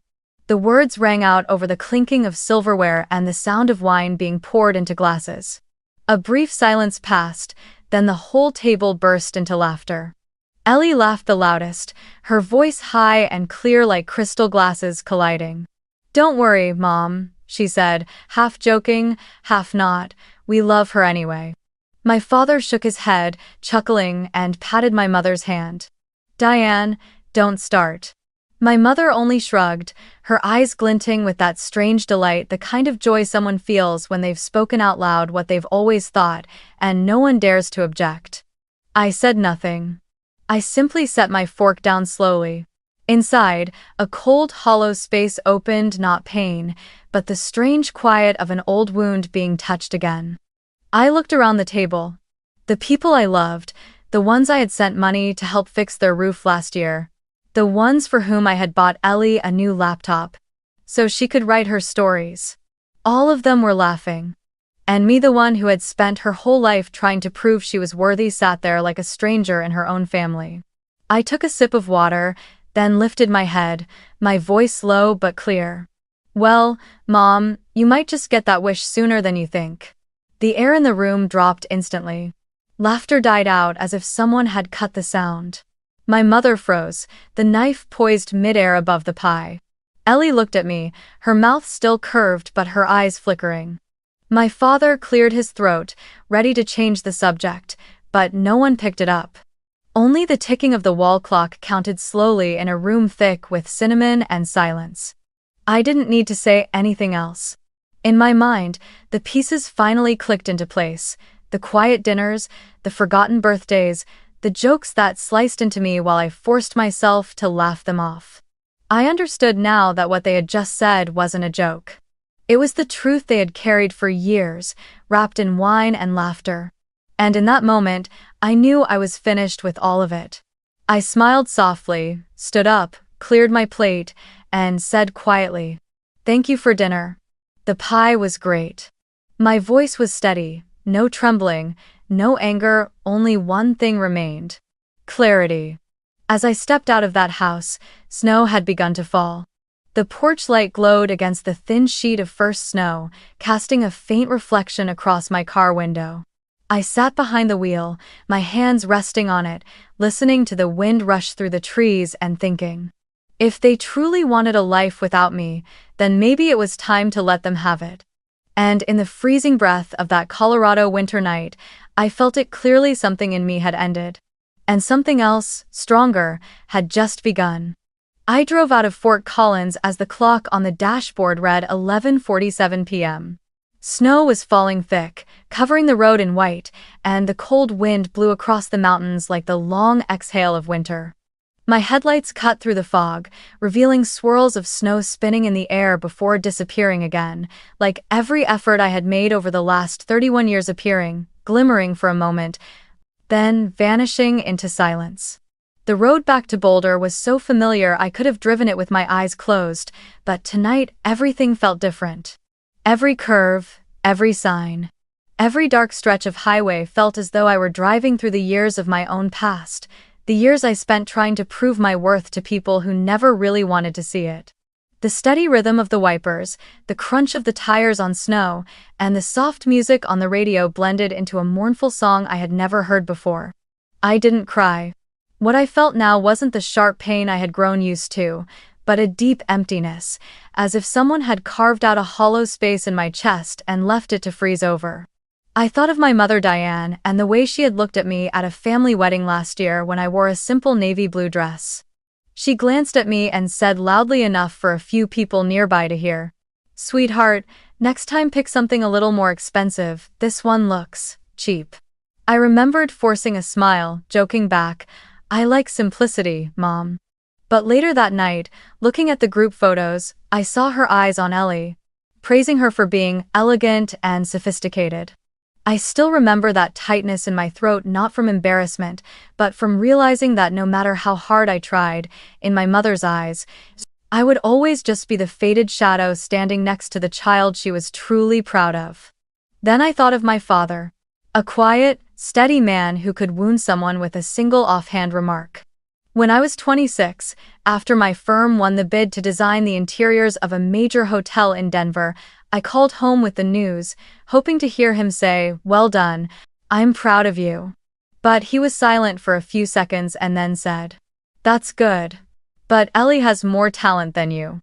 She writes so well. If she tries, she'll probably be famous soon. The words were as light as air, yet I remember standing frozen in the middle of my office, the phone still in my hand, my eyes staring out the glass window at the Denver skyline blazing bright against the night. The lights were dazzling, but not enough to erase the smallness spreading through my chest. I also remembered the time Ellie used my credit card to buy a MacBook. When the bank sent the bill, I thought it was a system error. I called to ask, and Ellie said breezily, "Oh, you must have sent me that card by mistake before, sorry." I thought it was mine. I knew it was a lie, but my mother stepped in immediately. "Let it go, Jennifer. Your sister didn't mean it. She needs a laptop to write."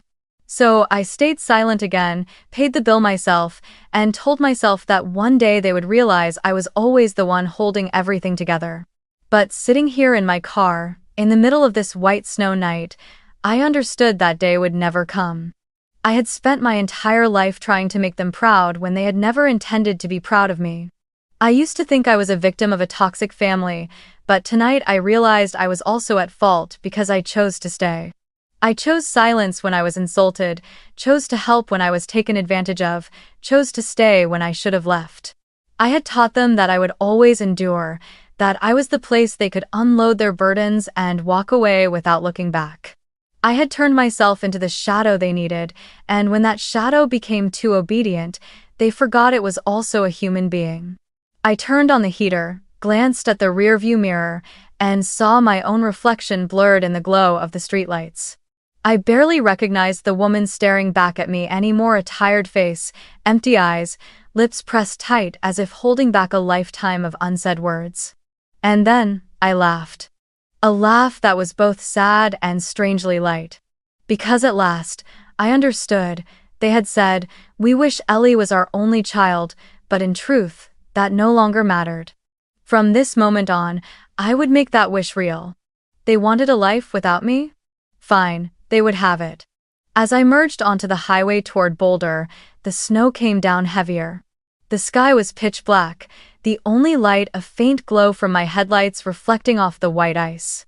Slowly, I spoke aloud, my voice echoing in the small cabin of the car. "If they want me to disappear, I'll disappear. But not because I lost." I pulled into a gas station and stepped out. The air sliced against my skin like a blade. Tilting my head back, I watched the snow fall and melt on my hands, leaving tiny trails of water. For the first time in my life, I felt peace in the cold. I no longer wanted to prove anything. No longer wanted to be the good daughter, the sacrificing sister, the reliable woman. I just wanted to be myself, even if that meant walking away from everything. I returned to Boulder through that white snow night with a completely different state of mind. The next morning, as the sun crept through the window of my apartment, I already knew what I had to do. No more circles. No more, just this one time. I sat at the kitchen table, poured myself a black coffee, and watched the steam rise from the ceramic mug. In the soft hum of the heater, I opened my laptop and began typing out each transfer with an icy calm. Every click of the mouse was a snip of the scissors cutting through the cord that had tied me to that family. First came the joint account I had been depositing money into every month to support my parents. Since the age of 25, I had been transferring a third of my income into it, believing I was fulfilling my duty. But now, staring at the numbers on the screen, the amount not small at all, enough for them to live comfortably if they managed it wisely, I felt a strange sadness. Not regret, but the sudden realization that all these years, I had never once asked myself if I even wanted to do it. I withdrew the entire balance back into my personal account, clicked confirm, and canceled the automatic transfers. A notification appeared. Transfer completed. I inhaled deeply, feeling as though I had just closed the first door. Next was the home repair loan I had co-signed. Last year, my parents' old roof had leaked badly after a storm. Their credit score wasn't high enough for a loan, so I had signed on so they would be approved for the repairs. I opened my email, found the contract, then called the company. A woman's voice came through the phone. Mrs. Aniston, you want to cancel the guarantee? The final disbursement hasn't been processed yet. I answered calmly, yes. I'm no longer responsible for that loan. From now on, please work directly with the homeowners. She hesitated for a moment, then confirmed. When I hung up, my heart was pounding not with fear, but with the feeling of having loosened yet another cord around my neck. The same with my mother's car. Last year, she said her old one had a bad engine and wasn't safe to drive. I bought her a new SUV, put it under my name, and lent it to her so she could use my insurance and pay lower premiums. Now I drafted a letter to the insurance company, transferring the legal ownership back to myself and requesting the cancellation of the old policy at the end of the month. I wrote the letter carefully, without a single word of reproach, just cold, legal language. Each word was an assertion. From today on, I'm taking back what's mine, no longer lending unconditionally. I didn't do all of this in a single day. Each morning when I woke up, I loosened one more link in the chain. I cleared out my old apartment in Boulder, where I had lived for 6 years, piece by piece, memory by memory. I listed it for sale, paid off the bank loan, and used what was left to search for someplace entirely new. Telluride appeared on my computer screen as I scrolled a small town tucked deep in the mountains of southwest Colorado, nearly 6 hours from Fort Collins. The photos showed snow-blanketing wooden cabins, narrow roads leading up the ridges, sunlight spilling through the pine trees, everything like an invitation. There, no one would know who I was. No one would know me as Ellie's sister. I could just be Jennifer, a person without burdens, without labels. I rented a small wooden cabin on a hillside overlooking the valley. Inside, it was simple but warm. Pinewood walls, wide windows, a tiny kitchen, a stone fireplace. I imagined myself making coffee there in the mornings, watching snow fall outside the window. The thought filled me with a strange peace. I began packing my things, the blueprints, the architecture books, the few photographs I actually liked. I left behind the false gifts, the keepsakes that carried the weight of being overlooked. Each box sealed was another chapter of my life closing. The night before leaving Boulder, I opened my email and wrote a single line to my parents. No explanations, no defenses, no anger. Just a message as cold as ice. You wished for a life without me. Congratulations. Starting today, it's yours. I stared at the words on the screen, my hand resting on the mouse. I remembered every time I'd bowed my head, every transfer I'd made, every smile I'd forced. They rose and faded like steam on glass. Then I clicked, send. A soft sound chimed. The message was gone. I shut the laptop and stood up. Outside the window, the snow was falling thicker now, blanketing the quiet street like a white quilt. I stepped out onto the balcony and took a deep breath. The icy air rushed into my lungs, but for the first time, it felt like I was inhaling freedom. I knew tomorrow wouldn't be easy. They would call, they would text, they would try every way they could to pull me back. But this time, I wasn't going back. I had taken my voice back. I had made their wish come true, not to punish them, but to save myself. And in the cold of that last night in Boulder, I understood this wasn't an ending at all, but the beginning of another life, a life I would build with my own hands, no longer as a shadow beside Ellie, no longer as the sister who carries everything. Just Jennifer, a free woman, at last. A week after I sent the email, the first signs of chaos began to show, not where I was living now, but where I had left. I knew because my phone wouldn't stop vibrating, though I never picked up. My mother's number, then my father's, then unknown numbers. I knew Ellie must have borrowed from someone else. I watched the calls flash across the screen and let them sink into silence. I no longer needed to explain.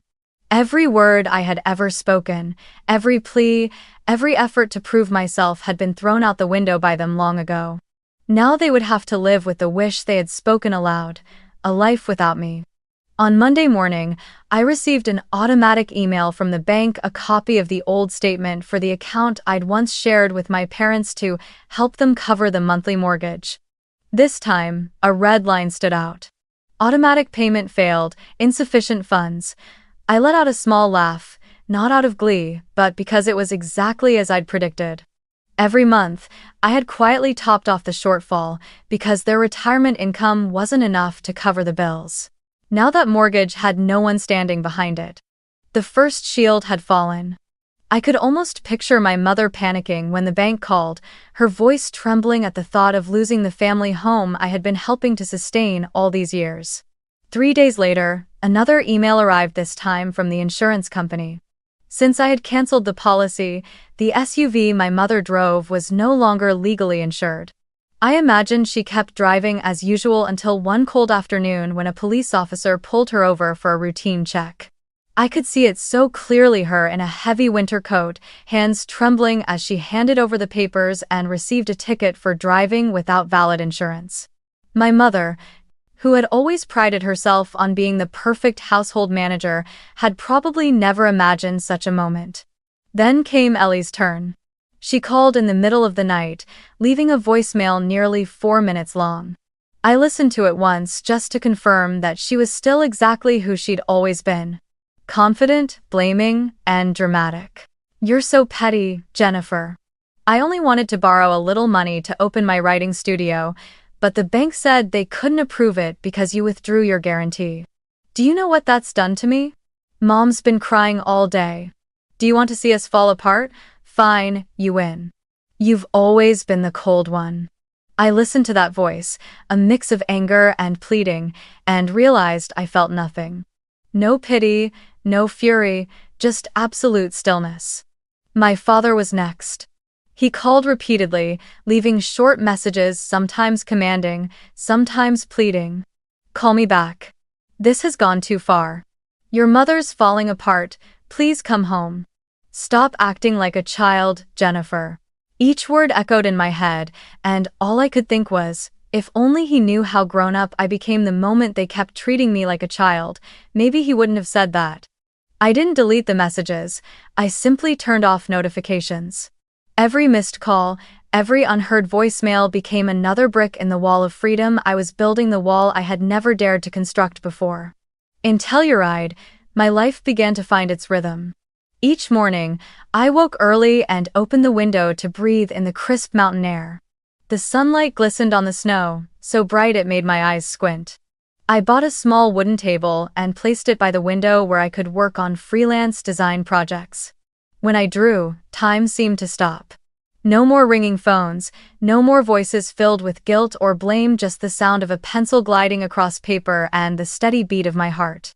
I learned to listen to the silence, the sound I once feared, but which had now become the soundtrack of my rebirth. Meanwhile, in Fort Collins, the dominoes began to fall. I heard bits of news through my mother's old friend, Helen, who sent me an email asking, "Are you all right, Jennifer? Your mom doesn't look well. The house is under pressure from the bank, and Ellie's been gone for a few days. Your dad looks exhausted." I read the message quietly, then replied with just one line. "Thank you for checking on me, I'm fine." I didn't ask for more details because I already knew what was happening. My mother was likely calling me every day, blaming me for destroying the family, never realizing that I had simply stopped playing the role of their rescuer. They weren't falling apart because I left, they were falling apart because they never learned how to stand without someone holding them up. One evening, as I sat by the fireplace, my phone buzzed again. A new message from my mother. "Jennifer, please, come back. I know I said things I shouldn't have. Your father isn't eating, Ellie is falling apart. We need you. Stop acting like a child, please." I read that message over and over, word by word. Stop acting like a child. How ironic. They called me childish for doing the one thing an adult must eventually do: set boundaries. I didn't reply. I switched off my phone, set it on the table, and stepped out onto the porch. The night was dark, snow falling slowly, the moonlight turning the pine forest into liquid silver. I pulled on a wool sweater and sat down on the wooden chair, gazing up at the sky. No more anger, no more pain. Only stillness, the very thing I had once mistaken for loneliness but now recognized as the sign of freedom. I realized some lives only truly begin after you let everything collapse without rushing to save it. Somewhere out there, beyond the Colorado mountains, I knew Fort Collins was descending into chaos. And here I was, in my small cabin, learning how to breathe again. Every unanswered ring was a deeper breath. Every deleted email was a step closer to the life I had chosen. And in that silence, I understood something profound. Sometimes the greatest revenge isn't making someone else hurt, it's living so peacefully that their pain can no longer reach you. On my first morning in Telluride, I woke before the sun rose above the snow-covered peaks. The air was sharp and cold, slipping through the cracks of the window frame, carrying the faint scent of pine, the forest's quiet way of saying welcome. I opened the window and looked out at the valley below, still asleep beneath a layer of mist. I could hear the steady tapping of a woodpecker on an old tree, and somewhere in the distance, the faint hum of a snowmobile tracing a thin line across the frozen ground. My cabin was small, but everything in it felt just right. A wooden table by the window, a low bookshelf propped up by two flat stones, a tiny kitchen that stayed warm thanks to the stone fireplace, and a hand-woven rug I'd found at a thrift store in town. I brewed a cup of coffee, the rich aroma rising in the air, and suddenly felt something unfamiliar, being in a place where no one knew my past, where no one expected me to save them, where my worth wasn't measured by the money I sent. I pulled out a chair and opened my laptop.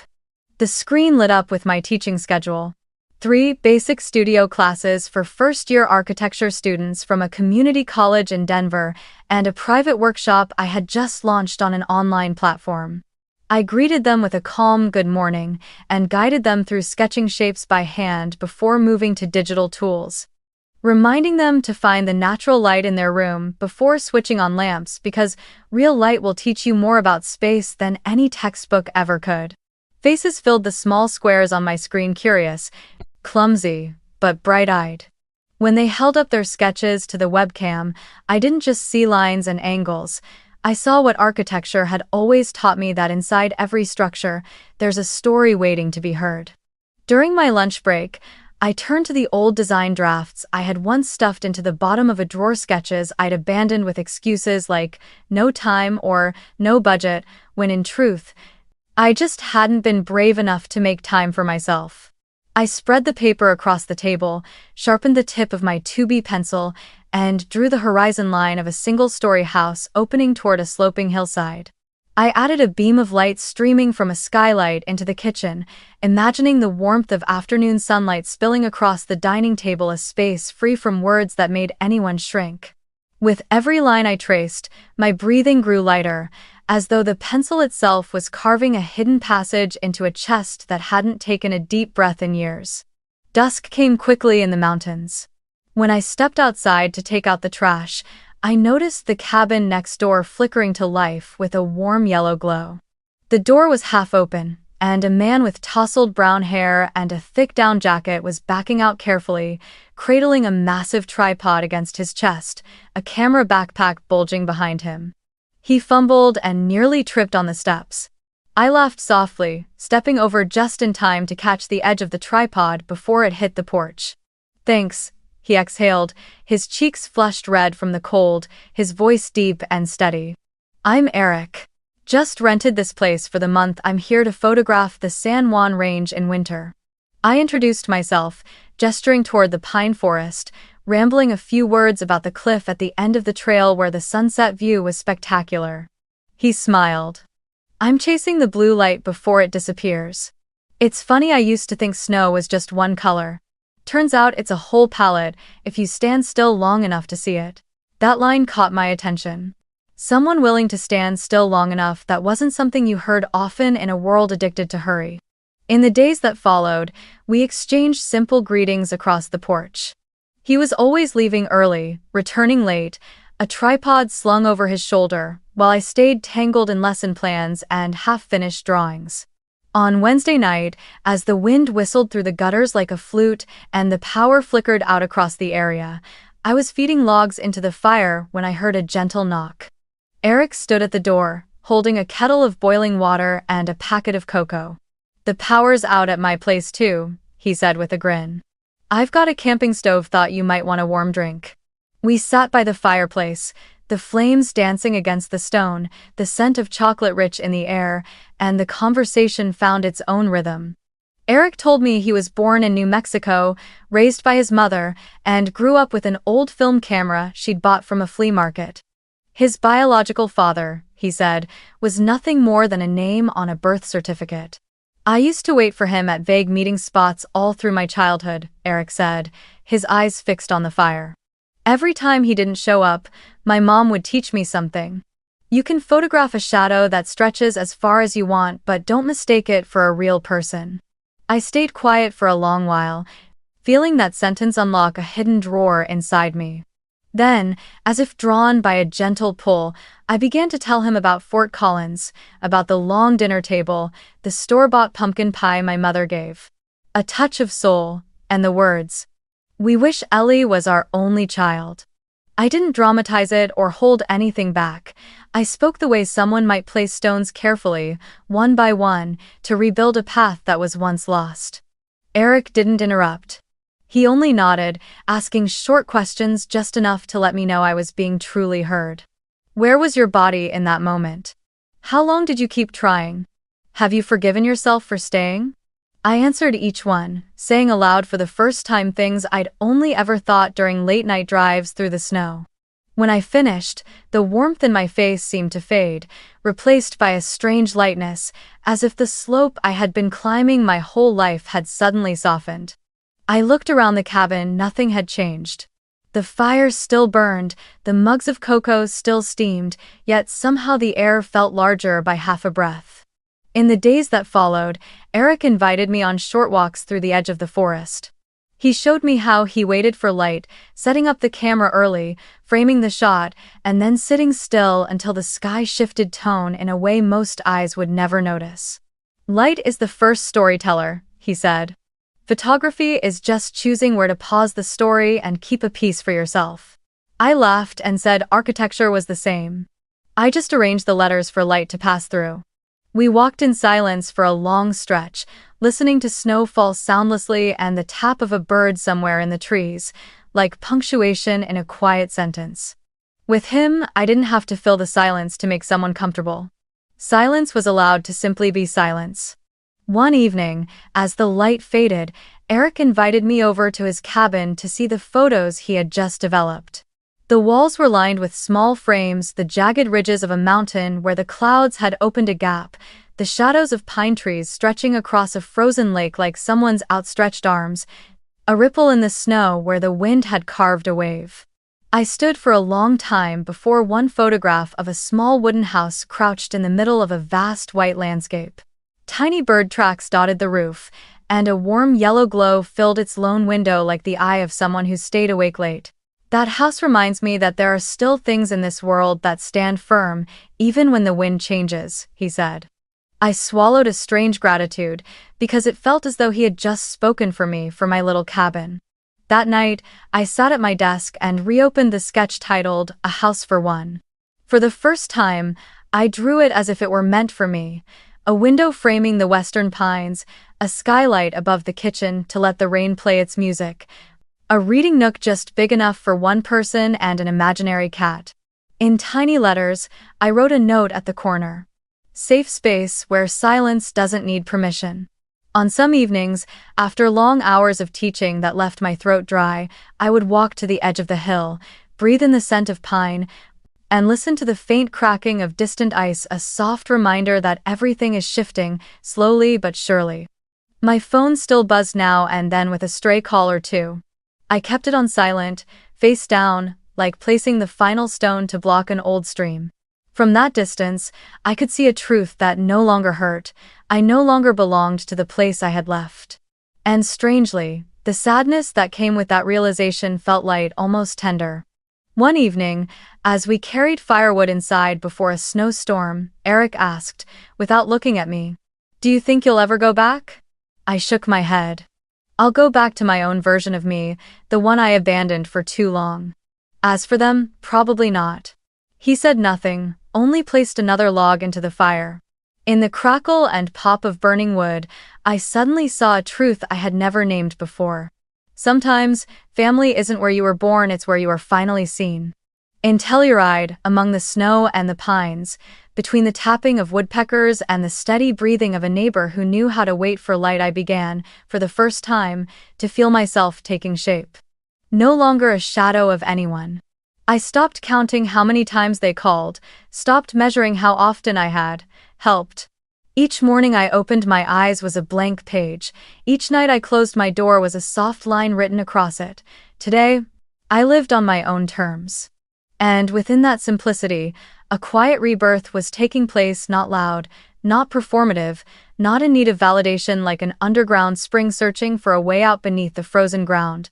Slow, patient, and certain. 3 months passed since the day I left Fort Collins. Winter had faded, and the snow in Telluride was melting slowly, revealing the first patches of green grass beyond my cabin porch. My days found a calm, gentle rhythm, teaching in the morning, sketching in the afternoon, sharing tea and music with Eric at night. I no longer measured time through messages or bills, but through the changing light across the pines, pale green in the morning, golden at noon, violet gray by dusk. I almost forgot that somewhere out there, Fort Collins still existed with the people who once called me the extra child. But one March morning, as I was reviewing a student's architectural draft, a knock at the door startled me. The mail carrier stood there in a brown coat, holding a thick envelope stamped with the seal of a law office. I signed for it, a flicker of unease running through me, and opened it right there at the table. Inside was a formal letter, the tone rigid, full of legal phrasing. Dear Mrs. Jennifer Aniston, we represent Mountain West Credit Union. Recently, a mortgage application was submitted under your name, bearing a signature that matches the records we have on file. However, during verification, we discovered the applicant was Mrs. Diane Aniston, your mother. To ensure credit security and prevent fraud, please confirm whether you authorized this application. I froze. My hands trembled as I reached the last line. If we do not receive your authorization, the bank will proceed with an investigation into identity fraud. My mother. The woman who used to say, we're family, don't keep score. The one who accused me of acting like a child when I cut contact. She had used my name, my signature, to borrow money to save the house, the very house whose mortgage I had quietly been covering for years. I sat down, my heart pounding. The rational part of me wanted to call a lawyer immediately, but emotionally, there was only a strange emptiness. I had thought I was used to betrayal, but when it came from the person who once sang me to sleep, it still pierced like the first time. I wasn't angry anymore. I only felt sorrow for a mother who chose deceit over humility, manipulation over simply learning how to apologize. I called my attorney in Denver and explained the situation. His voice was calm. You need to submit a formal statement disclaiming responsibility right away. This is a serious offense, and the bank may press charges if it isn't clarified. I heard myself respond, I understand, please go ahead. I don't want to prosecute them, I just want them to know I won't shield them anymore. When I hung up, I exhaled deeply. Outside, the pine trees swayed in the wind, their peace absurd against the storm now raging in Fort Collins. 2 days later, Eric placed a printed page on my table, something a friend had sent him. It was a social media post from Ellie, shared publicly on her account with over 3,000 followers. The first line, written in all caps, read, "My sister abandoned our family for money." Below it was a long string of half-truths and fabrications, that I had left my parents drowning in debt, that I cut off contact because I refused to help with a small amount, that I chose money over love. There was even an old photo of the two of us in the backyard, with Ellie's caption beneath it. Sometimes blood doesn't mean family. I read every word, not quickly, not avoiding. Beneath the post were hundreds of comments, split down the middle. Some offered sympathy, others piled on. But a few began to ask questions. If she was really that cold, how come your family lived so comfortably before? I didn't react. But in the small world of Fort Collins, the stories spread like wildfire.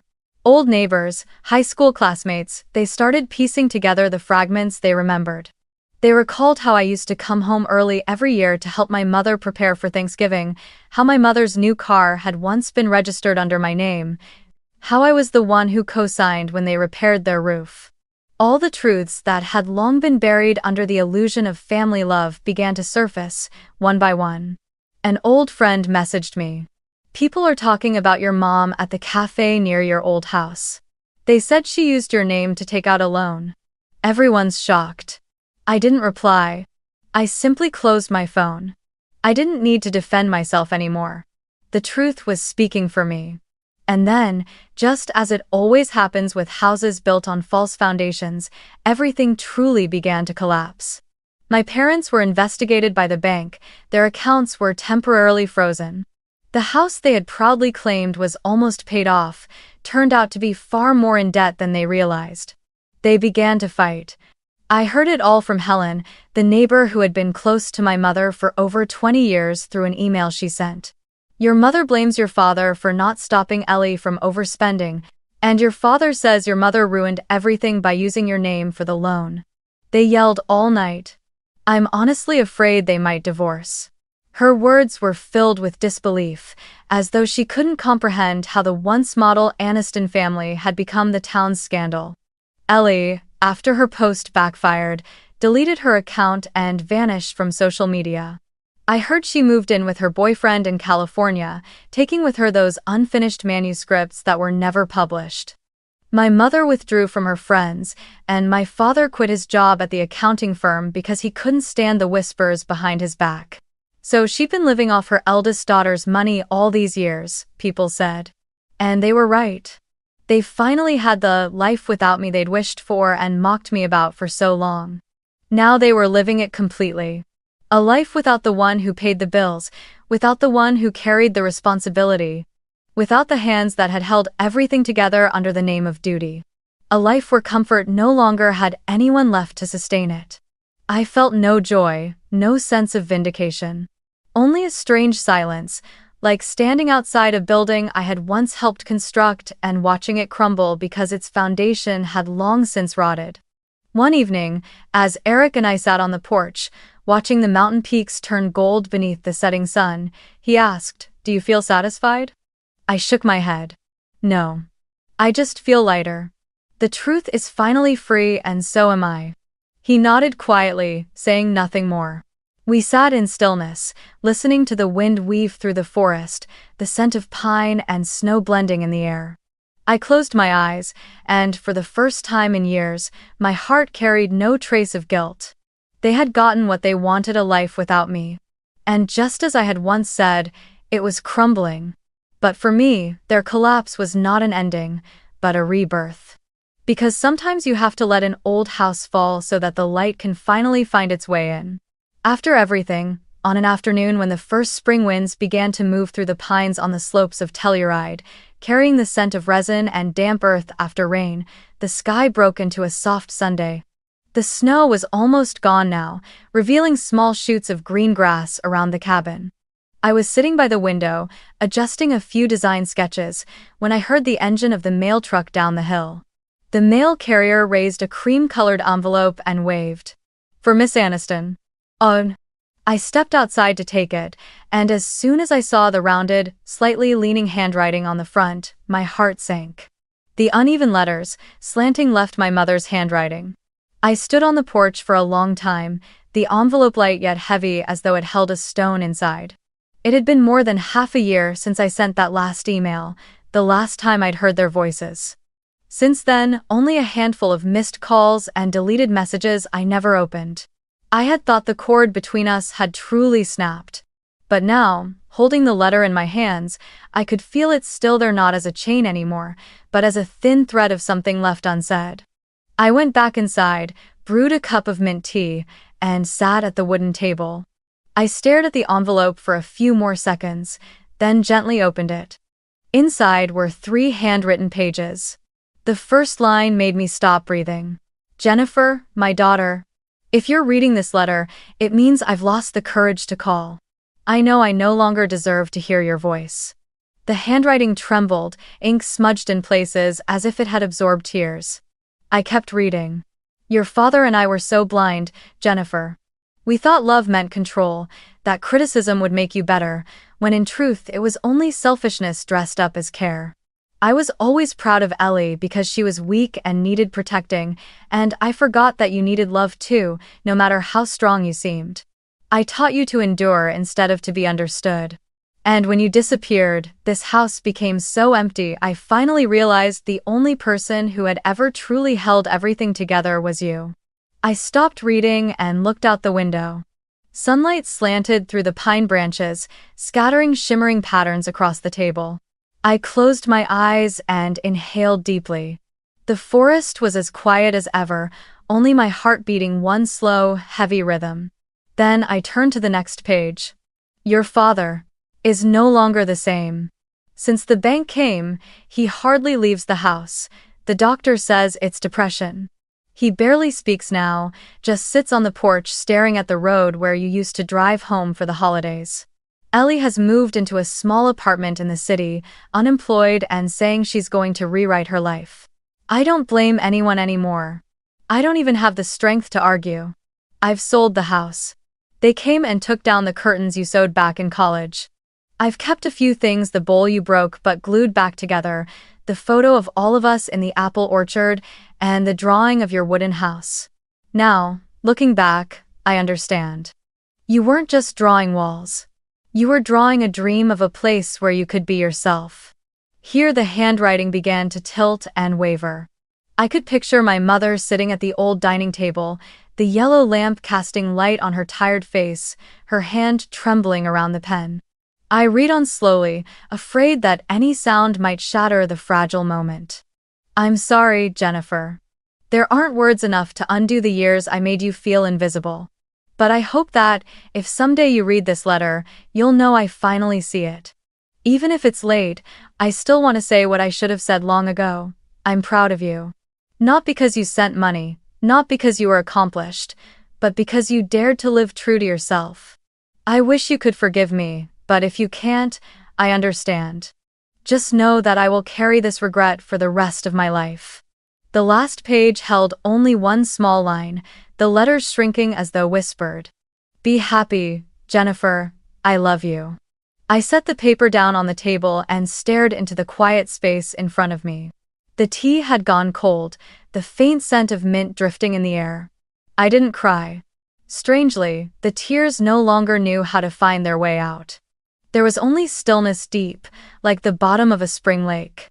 I thought of that woman, the one who had spent years demanding that I become the perfect version of her dream, then spent the rest of her life realizing that all her daughter ever needed was to be loved as she was. I didn't resent her anymore. In truth, I felt compassion. Maybe, in her own way, she too had once been a child who grew up with a distorted understanding of love and unknowingly passed it on to me. I folded the letter not with the precision I used for work documents, but gently, as if it were something fragile that might tear. I didn't plan to reply. Not out of anger, but because I knew every word that needed to be said had already been written just too late. I took out a small wooden box where I kept things I couldn't throw away. A photo from my college days, the ticket from the first design exhibition I paid for with my own money, and now, this letter. I placed it inside, closed the lid, and put it away in the drawer. Not locked, just out of sight. That afternoon, when I stepped onto the porch, the wind had shifted. Eric was out front, photographing the sky. The last light of the day spilled across the snow like diluted honey. He looked up and asked softly, "News from Fort Collins?" I nodded with a small smile. "Just a letter." He didn't ask more, only turned his camera toward the setting sun. I followed his lens, watching the glowing orb blur and fade into violet clouds. In that moment, I understood I had just closed a chapter not with anger, but with grace. Spring comes late in Telluride. Snow still clings to the mountain slopes while the valley below begins to turn green. Each morning, sunlight filters through the pines, glimmering on the dew like crystals. I've started a new ritual, waking early, brewing coffee, opening the window, and watching how the light changes color across the wooden walls. Sometimes I think, if someone had told me happiness could be this simple, maybe I wouldn't have needed to endure so much pain. But then I realize it's the cracks that let the light in. Eric often came by early in the morning, carrying a wooden toolbox and sketches he'd captured through his camera. "I want to help you rebuild this house," he said one day, just as the last snow began to melt. "Using real pine wood, the kind sunlight can pass through in the morning." I laughed, thinking he was joking, but he looked at me seriously. "This house deserves to be a place of rebirth, not just for you, but for anyone who's ever needed a space to begin again." End of 7. I was quiet for a moment, then nodded.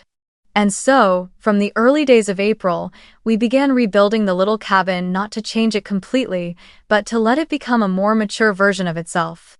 Still the same cabin, but with a new breath. The pine beams were lifted and set into place, one by one. I learned how to hold a hammer, drive nails, measure corners, small tasks that brought a strange kind of peace to my mind. Eric rebuilt the west-facing window frame, where the sunset poured in every evening. I redid the floors, choosing a lighter wood so every step would echo with the warmth of life. When we started re-roofing, Eric joked, "If you listen closely, you'll hear your own voice in every strike of the hammer." I looked up at him, sunlight glinting in his warm brown eyes, and suddenly I understood some people don't come into your life to save you. They come to witness you saving yourself. 3 weeks later, the house was finished. It wasn't big, it wasn't elaborate, but it had something most expensive homes never do: sincerity. The small living room opened onto the porch, and the walls were adorned with Eric's landscape photographs, the winter pines, the melting ice of a lake, and the blue light he had once told me about. Beside them was my workspace, where the blueprint for Healing Home hung, the first house I ever designed for myself. Together, we decided to open a small studio. He would handle photography and media, and I would take charge of design and teaching. We named it Lumen Atelier, the Studio of Light. At first, only a few tourists wandered in, curious about what we were doing. But soon, people seeking a place to rest their hearts began to arrive. A photographer who had lost his partner. A retired teacher who wanted to learn how to grow flowers. An architecture student struggling through burnout. They came, stayed for a few days, and left with softer eyes and lighter steps. I taught them not only about design, but about emotion within space, how the way light moves through a room can change the soul of its occupant, how the sound of wind or the scent of wood can bring calm. I started an online course called Designing for Healing Spaces: Architecture for Healing. In every session, I told my own story, not as a tale of suffering, but as a reminder that the first home we must build is always the one within ourselves. Eric often sat quietly at the back of the class, adjusting the lighting or recording the session, smiling whenever I mentioned the word healing. He said I had a gift for turning pain into art. I simply replied, maybe because I'm not afraid of it anymore. In the evenings, we would sit together on the porch steps, sipping tea, watching the moonlight settle over the forest. He would talk about his travels, and I would talk about my students. No loneliness could exist between two people who had learned the grace of being silent together. One early summer morning, I picked up the camera, a gift from Eric, and took a photo on the porch. The two of us smiling, the newly built pine cabin glowing behind us in the sunlight. I stared at the picture for a long while, then opened my laptop and began typing an email. The address: Diane Anistonat, the one my mother had used for years. I didn't know if she still checked it, but I typed each word slowly, as if writing to my own heart. Mom. I found peace. I hope someday you do too. Nothing more. No blame, no long farewell. I attached the photo and pressed send. A soft whoosh echoed from the speakers, and the screen went blank. I looked out the window. Sunlight was already spilling across the grass. It didn't matter whether the email reached her or not. Some messages don't need a reply to have meaning. That afternoon, Eric and I walked along the mountain trail. The air was warm, and wild purple flowers bloomed along the path. He held my hand, saying nothing, and in that silence, I realized I had truly forgiven them. Not through words, but through the absence of the need to prove anything anymore. Forgiveness, I learned, isn't about erasing the past, it's about being able to look at it without pain. 3 years have passed since the day I arrived in Telluride.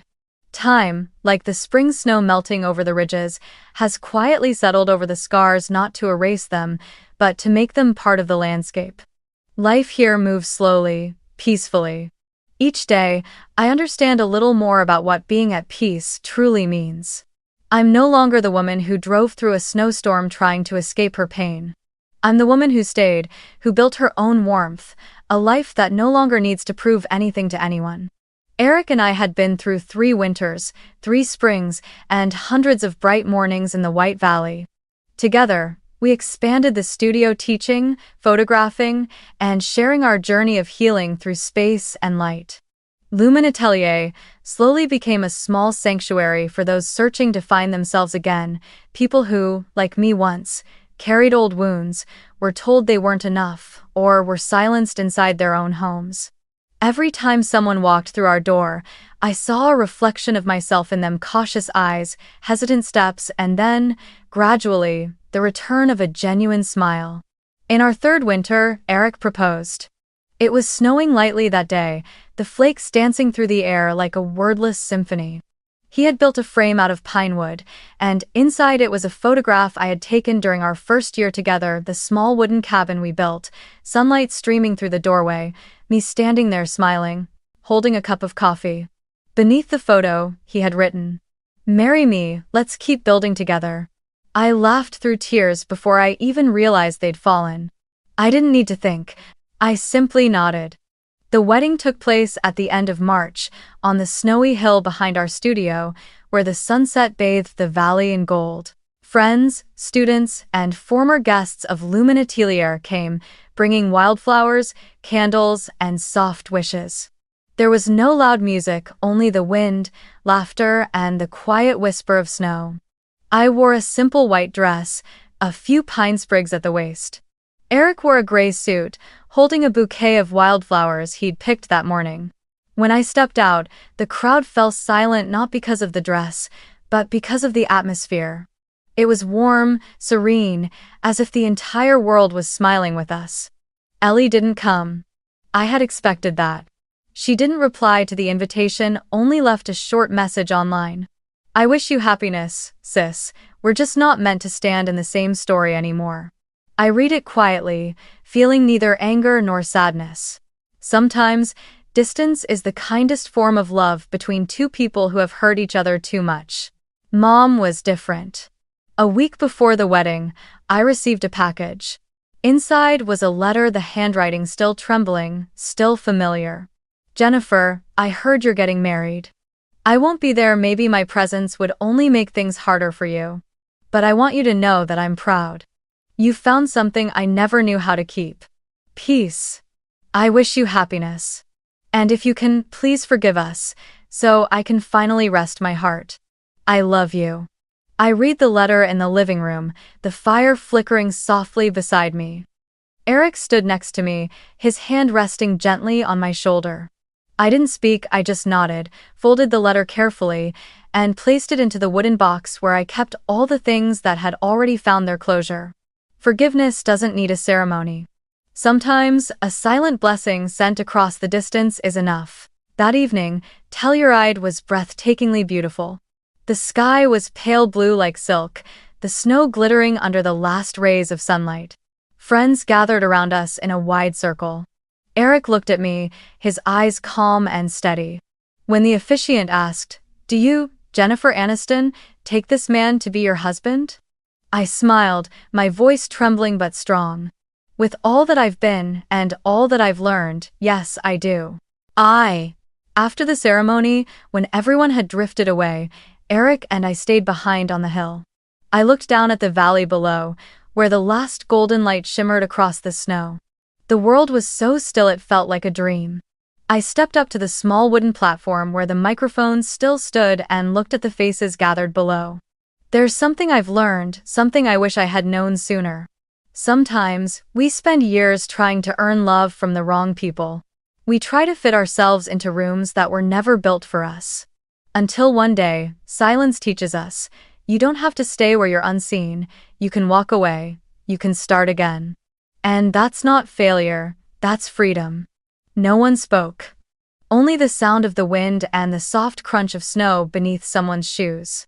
I looked around and met the eyes of those standing before me glimmering, tearful, silent. Some bowed their heads, others held the hands of the people beside them. I knew that each of them carried their own kind of wound. And maybe, just maybe, in that moment, they saw a piece of themselves in my story. Afterward, I took the bouquet lavender mixed with small white blossoms and walked toward the hill. The snow was soft, and the pale gold of sunset brushed gently across my shoulders. I knelt down and placed the bouquet on the snow. For the girl who once thought she wasn't enough, I whispered. You made it home, Helma. Eric wrapped his arms around me, and together we watched the sun sink behind the mountains. The world was so still I could hear my own heartbeat. No echoes of the past, no ghosts of the house in Fort Collins, only the present, quiet, light, and entirely mine. Later that night, after the guests had gone and the music faded, I stepped out onto the porch alone. The wind was soft, and flakes of snow still drifted lazily from the sky. In the distance, the lights from other cabins shimmered like low stars. I thought back on my journey from the invisible daughter to the woman strong enough to choose silence, and finally, to the one who learned to smile and forgive. Life had come full circle, closing in the same place where I had once lost myself. A small sparrow landed on the railing, tilting its head at me. I smiled. Maybe the universe knows when we've learned the lesson we were meant to. I turned back inside, where Eric was taking down the strings of lights from the windows, the glow reflecting softly in his eyes. I walked up behind him and wrapped my arms around his waist. He turned and asked gently, "What are you thinking about?" I smiled. That they once wished they had a perfect daughter. He raised an eyebrow, half curious, half teasing. And, did they get her? I looked out the window, where the moonlight touched the pure white snow, and whispered. They wished they had one daughter. And in the end, they did. The one who finally learned to love herself. I leaned my head on his shoulder, eyes closed. Outside, the wind moved softly through the pines, carrying the faint scent of snow and lavender. Inside, the fire crackled quietly, its light flickering against the walls like memories dissolving into peace. I no longer needed to close the past, it had already closed itself, sealed gently by my own calm. And in that stillness, between the snow and the fading light, I finally understood love isn't something we find in others, it's something we build within ourselves. And when we find it, even in a small cabin in the mountains, we've already found everything. One early summer morning, I picked up the camera, a gift from Eric, and took a photo on the porch, the two of us smiling, the newly built pine cabin glowing behind us in the sunlight. I stared at the picture for a long while, then opened my laptop and began typing an email. The address. Diane. Aniston at, the one my mother had used for years. I didn't know if she still checked it, but I typed each word slowly, as if writing to my own heart. Mom. I found peace. I hope someday you do too. Nothing more. No blame, no long farewell. I attached the photo and pressed send. A soft whoosh echoed from the speakers, and the screen went blank. I looked out the window. Sunlight was already spilling across the grass. It didn't matter whether the email reached her or not. Some messages don't need a reply to have meaning. That afternoon, Eric and I walked along the mountain trail. The air was warm, and wild purple flowers bloomed along the path. He held my hand, saying nothing, and in that silence, I realized I had truly forgiven them. Not through words, but through the absence of the need to prove anything anymore. Forgiveness, I learned, isn't about erasing the past, it's about being able to look at it without pain. 3 years have passed since the day I arrived in Telluride. Time, like the spring snow melting over the ridges, has quietly settled over the scars, not to erase them, but to make them part of the landscape. Life here moves slowly, peacefully. Each day, I understand a little more about what being at peace truly means. I'm no longer the woman who drove through a snowstorm trying to escape her pain. I'm the woman who stayed, who built her own warmth, a life that no longer needs to prove anything to anyone.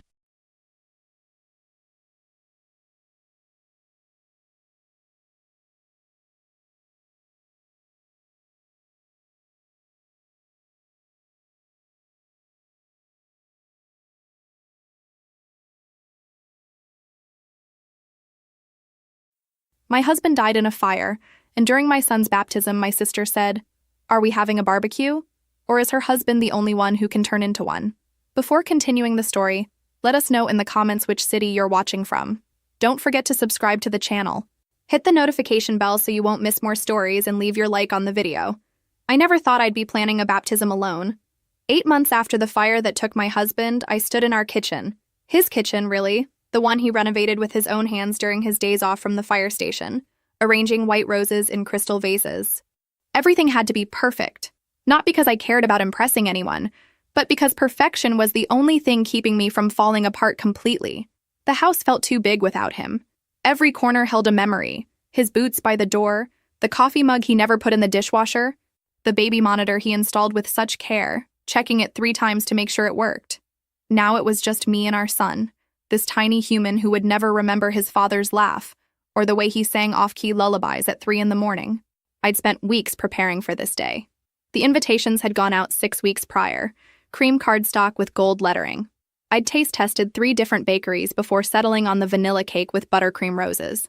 I'd called the florist 4 times to confirm the arrangements. Control was all I had left. My sister arrived an hour late to the baptism, her heels clicking against the church steps like little hammers.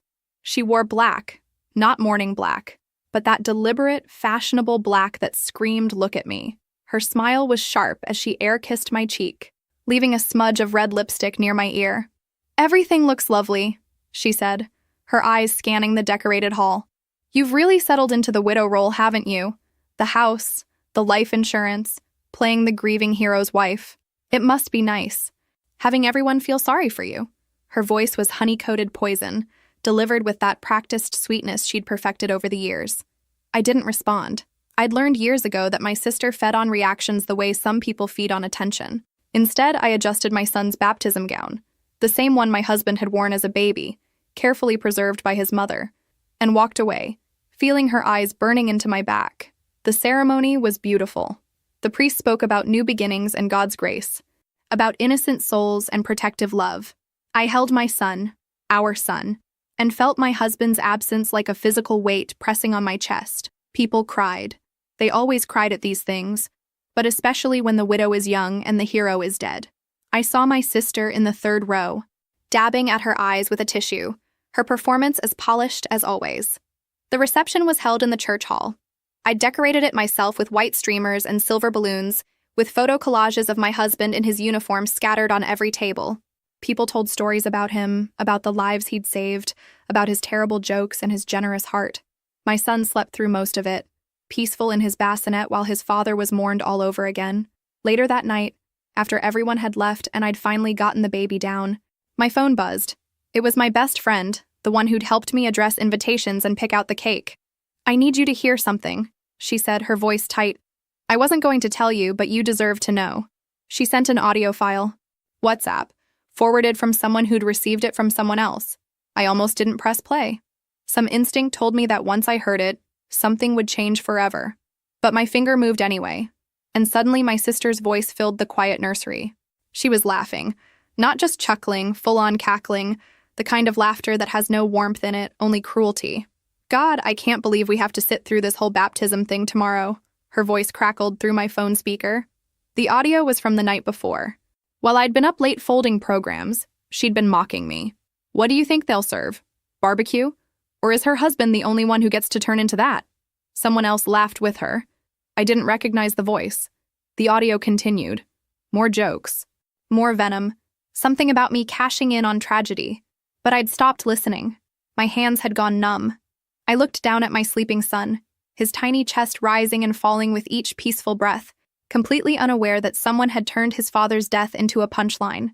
I played it again, and again. Each time the words cut deeper, but something else was growing beneath the pain, something cold and deliberate. I thought about my husband running into burning buildings while others ran out. I thought about the funeral, where my sister had cried beautifully for the cameras, where she'd held my hand and whispered that she'd always be there for me. I thought about every subtle dig, every backhanded compliment, every moment of her hidden cruelty finally exposed in her own voice. The baby stirred in my arms, and I held him closer. In that moment, with her laughter still echoing in my ears, grief transformed into something else entirely, something that felt a lot like purpose. I didn't sleep that night. I sat in the dark, my husband's old fire department jacket wrapped around my shoulders, and I began to plan. By the time the sun rose, I knew exactly what I was going to do. The video took me 3 days to create. I worked on it only after my son fell asleep, sitting at the kitchen table with my laptop, headphones on, piecing together something that would make the truth impossible to ignore. I started with photos of my husband. There were hundreds, him in his uniform on graduation day from the fire academy, him holding our son for the first time in the hospital, him laughing at a barbecue with his crew. I chose the most heroic ones, the images that showed exactly who he was. A man who ran toward danger, a father who would never meet his son's first day of school, a husband who died saving strangers. I added the fire department anthem as the background music. It was the same song they'd played at his funeral, the one that had broken me completely when his fellow firefighters stood at attention, tears streaming down their faces. Now I was using it as a weapon. The first minute of the video was pure tribute. Photos faded in and out, each one a reminder of what had been lost. I included a clip from the local news coverage of the fire, the anchor's somber voice explaining how he'd gone back into the burning warehouse to search for anyone who might still be trapped, how the roof had collapsed, how he'd never made it out. Then came the audio. I let the tribute music fade slowly, replaced by the crackling sound of the WhatsApp recording. My sister's voice, loud and clear. What do you think they'll serve? Barbecue? Or is her husband the only one who gets to turn into that? I'd edited it carefully, isolating just that line, making sure every word was crystal clear. No context, no excuses. Just her cruelty in its purest form, followed by her laughter and someone else's voice agreeing, egging her on. The video ended with a black screen and white text. Some flames burn from the inside. I must have watched it 50 times, my finger hovering over the delete button more than once. Was I really going to do this? Was I going to take something private, something vile? Yes, but still private, and make it public? Every time I hesitated, I thought about her face at the baptism, the fake tears, the performance, the way she'd kissed my cheek and told me everything looked lovely while behind my back she'd been laughing about my husband's death. The way she'd spent years making me feel small, always with that smile, always with plausible deniability. On the morning of the actual baptism celebration, we'd had the ceremony a week prior, but I'd planned a larger gathering for family and close friends. I arrived early to the event venue. It was the same hall where we'd held my husband's memorial service, and I'd chosen it deliberately. The walls still remembered our grief.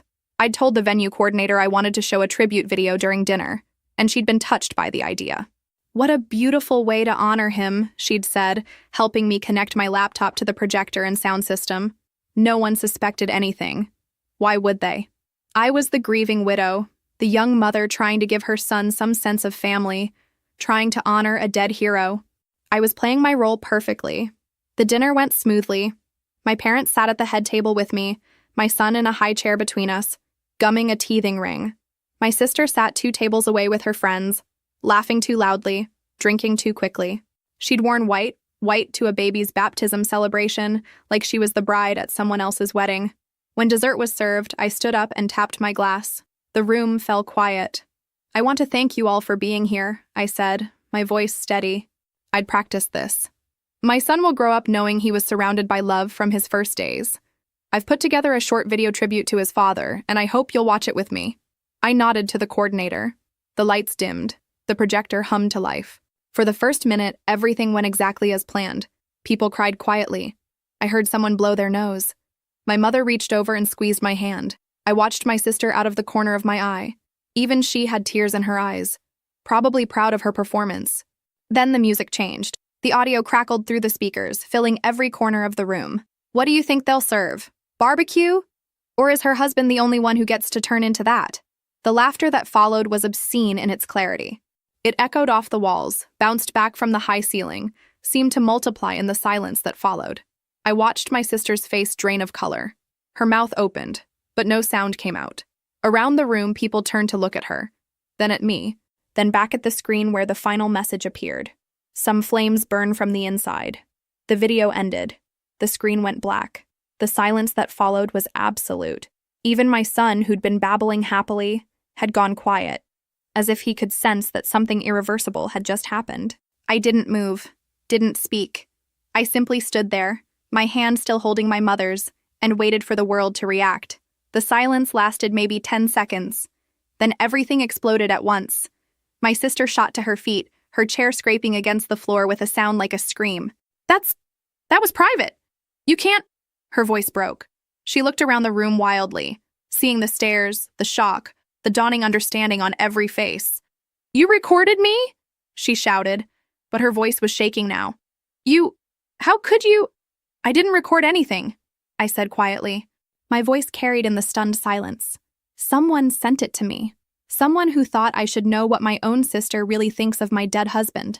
My mother's hand had gone limp in mine. She was staring at my sister with an expression I'd never seen before, something between horror and recognition, like she was seeing someone clearly for the first time. I didn't mean. My sister's face was red now, tears streaming down her cheeks, but they weren't the practiced tears from the baptism. These were desperate, ugly tears. It was a joke. I was drunk. A joke? The voice came from near the door. It was one of my husband's firefighter friends, still in his dress uniform from the ceremony. His face was hard. That's what you call a joke? Other voices joined in. Someone's phone was out. I saw the glow, the recording light. Another person was filming too. Within seconds, at least 5 phones were pointed at my sister, capturing her meltdown in real time. Put those away, she screamed. Stop filming me. But they didn't stop. Why would they? She'd made a spectacle of herself, and in our small town, spectacles were currency. My father, who'd been sitting silent and pale, finally stood up. Everyone, please. This is a family matter. A family matter? The firefighter's voice was cold. She joked about one of our brothers burning to death. That's not a family matter. That's disgraceful. My sister turned on me then, her face twisted with rage and panic. You planned this. You vindictive bitch, you planned all of this. The room gasped.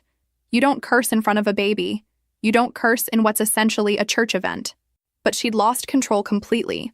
You've always been jealous of me, she continued, her voice getting higher, more frantic. Always playing the victim, always getting the attention.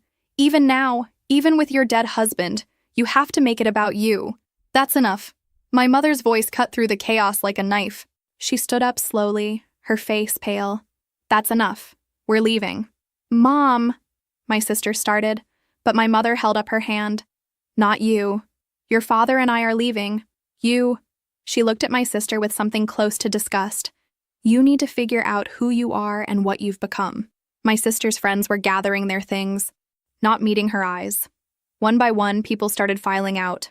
Some stopped to hug me, to whisper that they were sorry, that they couldn't believe it. Others just left quickly, uncomfortable with the raw emotion, with the family drama they'd witnessed. The priest, who'd been standing frozen by the door, finally approached my sister. I think it's best if you leave, he said gently. People are very upset. She looked around the emptying room, at the phones still pointed at her, at me standing calm and collected by the projector. This isn't over, she said, her voice low and dangerous. You're going to regret this. I already do, I said, and I meant it.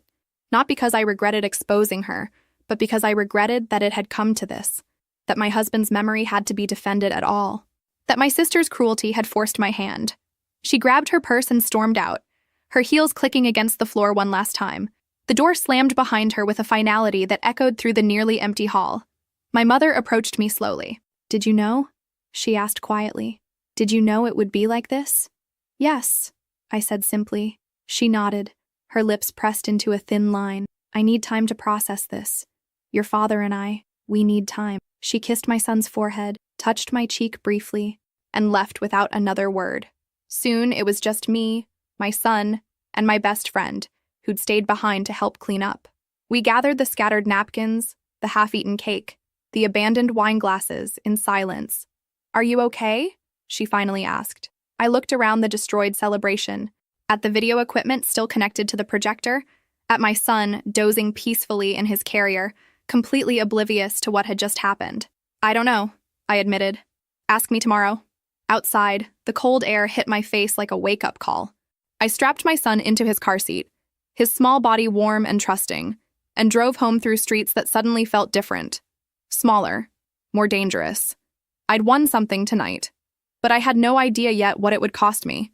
By morning, the video was everywhere. Not everywhere in a viral national news way. This wasn't going to make headlines beyond our county. But in our town of 15,000 people, it might as well have been broadcast on every channel. It was in the local Facebook groups, forwarded through WhatsApp chains, discussed over coffee at the diner on Main Street. My phone started buzzing at 6 a.m.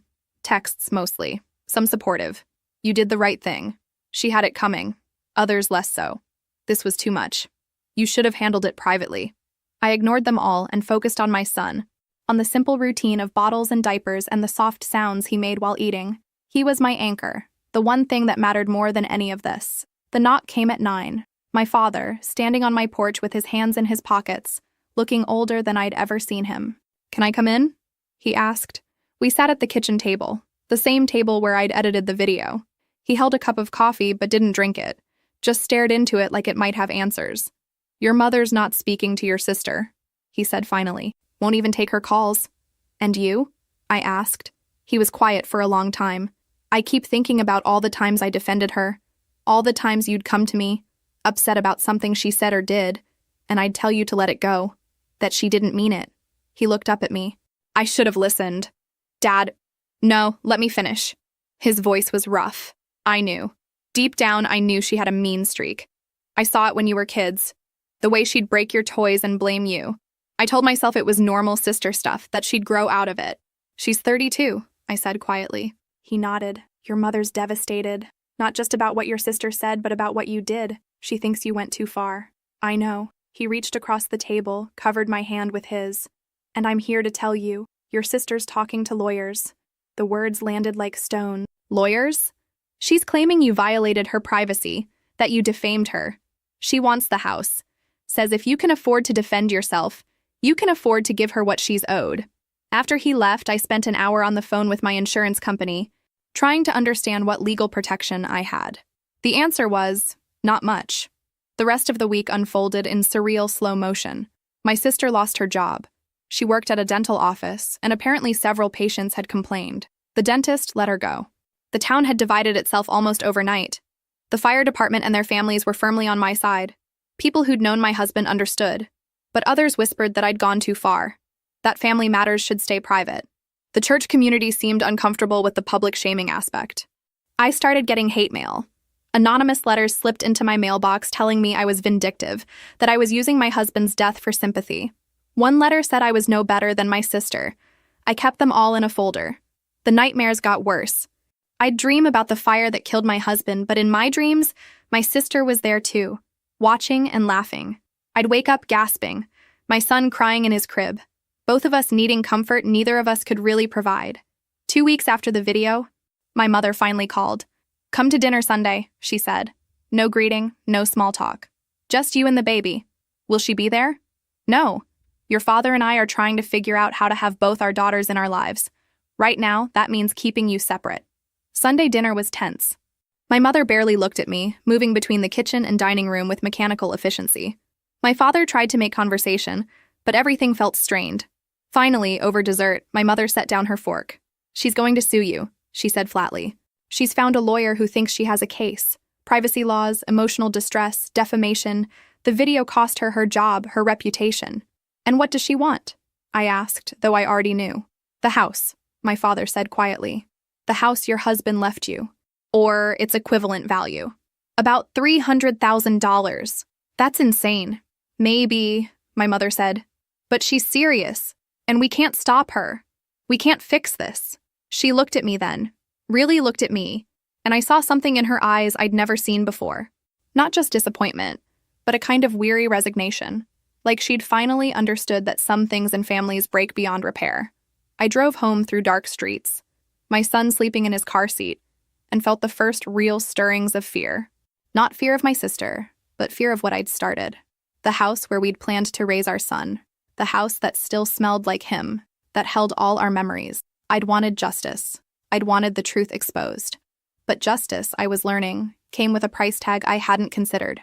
As I pulled into the driveway, I looked at our home, painted blue, with the porch my husband had rebuilt, the garden he'd planted, and wondered if defending his memory was going to cost me the only tangible thing he'd left behind. Inside, I lay awake long after putting my son to bed, staring at the ceiling, trying to convince myself I'd done the right thing. That exposure was worth the cost. That truth mattered more than peace. But in the dark, with only my doubts for company, I wasn't sure anymore. The legal documents arrived on a Tuesday morning, delivered by a process server who looked apologetic as he handed me the envelope. I signed for it with my son balanced on my hip, his tiny hand grabbing at the papers like they were toys. Inside was a formal complaint. Pages of legal language that boiled down to this. My sister was suing me for defamation, invasion of privacy, and intentional infliction of emotional distress. She was seeking $300,000, the exact value of my house. I called Tom, the lawyer who'd handled my husband's estate. His voice was cautious when I explained the situation. "Can you come in this afternoon?" His office was downtown. I'd left my son with my best friend, the first time I'd been separated from him for more than an hour since the baptism. Tom read through the complaint, his expression darkening. "Let's talk about what you're facing. Can she win? Maybe. The privacy claim is strong. You distributed private communication without consent, designed to humiliate her publicly." My hands were shaking. "So I'm going to lose my house." "Not necessarily. But defending you properly? 50 to 75,000 minimum. I had maybe 20,000 in savings. I can't afford that. You could settle. Offer her 50,000, keep the house. Get this over with." He tapped his pen. "This could drag on for a year. That's a year of your son growing up in a war zone." I left with a retainer agreement that would drain my savings. As I reached my car, my phone rang. My father. "Your mother wants a family meeting. Try to work this out." "Dad, she's already suing me. She could win. Please. Your mother's falling apart." That night, I pulled out the hate mail folder. One was from a woman whose husband my husband had saved from a fire. "You've dishonored his memory," she wrote. I thought about settling, 50,000 to make it go away, or fight and risk losing everything. In the nursery, my son made a small sound. I adjusted his blanket, watched his chest rise and fall. He looked like his father. "I'm sorry," I whispered. "I'm sorry I couldn't just let it go, but I knew I'd do it again. Some cruelty can't go unanswered." Saturday night, my father called. "She's agreed to mediation before the meeting. Just you two with a professional. Your mother thinks if you can talk privately, she's suing me for my house." "I know. But maybe there's middle ground. Maybe she'll accept less if you apologize." "Apologize? For exposing the truth? For how you did it?" His voice cracked. "Please. Try." I agreed because I was tired. Because the legal fees were mounting and Tom warned this could take years. Because my son deserved better. The mediator's office was neutral. Beige walls, generic prints, inoffensive furniture. My sister was already there, stiff and formal. We didn't look at each other. The mediator explained the process. Then she asked us each to speak. My sister went first. She talked about betrayal, private conversations weaponized, losing her job over poor judgment. She cried real tears this time. I made a terrible joke. I was drunk and angry, and I said something cruel. But I never thought. She looked at me. "You destroyed my life. You mocked my dead husband. You laughed about him burning to death. I know, I'm sorry, but what you did, it's worse. You humiliated me in front of everyone." The mediator let silence stretch. "What do you each need to move forward?" My sister answered immediately. "Compensation for my job, my reputation, everything I lost. And I need her to admit what she did was wrong." "And you?" The mediator asked me. What did I need? Justice? Vindication? I need my son to grow up knowing his father was honored, that someone stood up for him, even if it costs you everything. I looked at my sister, at her red eyes and trembling hands, at the ruin we'd made. "Yes," I said.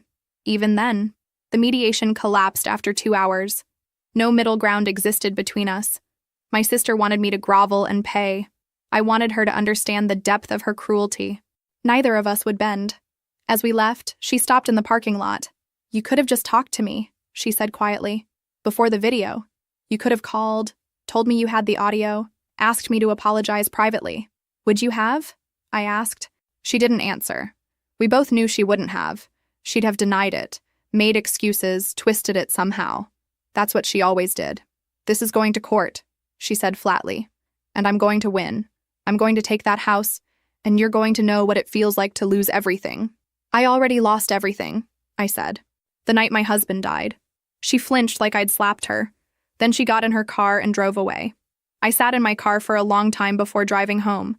My phone kept buzzing. My mother, asking how it went, begging me to reconsider, to make peace. I turned it off. At home, I held my son and thought about my husband, about the man who'd run into burning buildings because that's what heroes did, about the example he'd set, the integrity he'd lived by. Had I honored that? Or had I become the kind of person he wouldn't recognize? I didn't have an answer. All I knew was that the path I'd chosen had no exit now, only forward into whatever came next. The lawsuit was real. The battle was joined.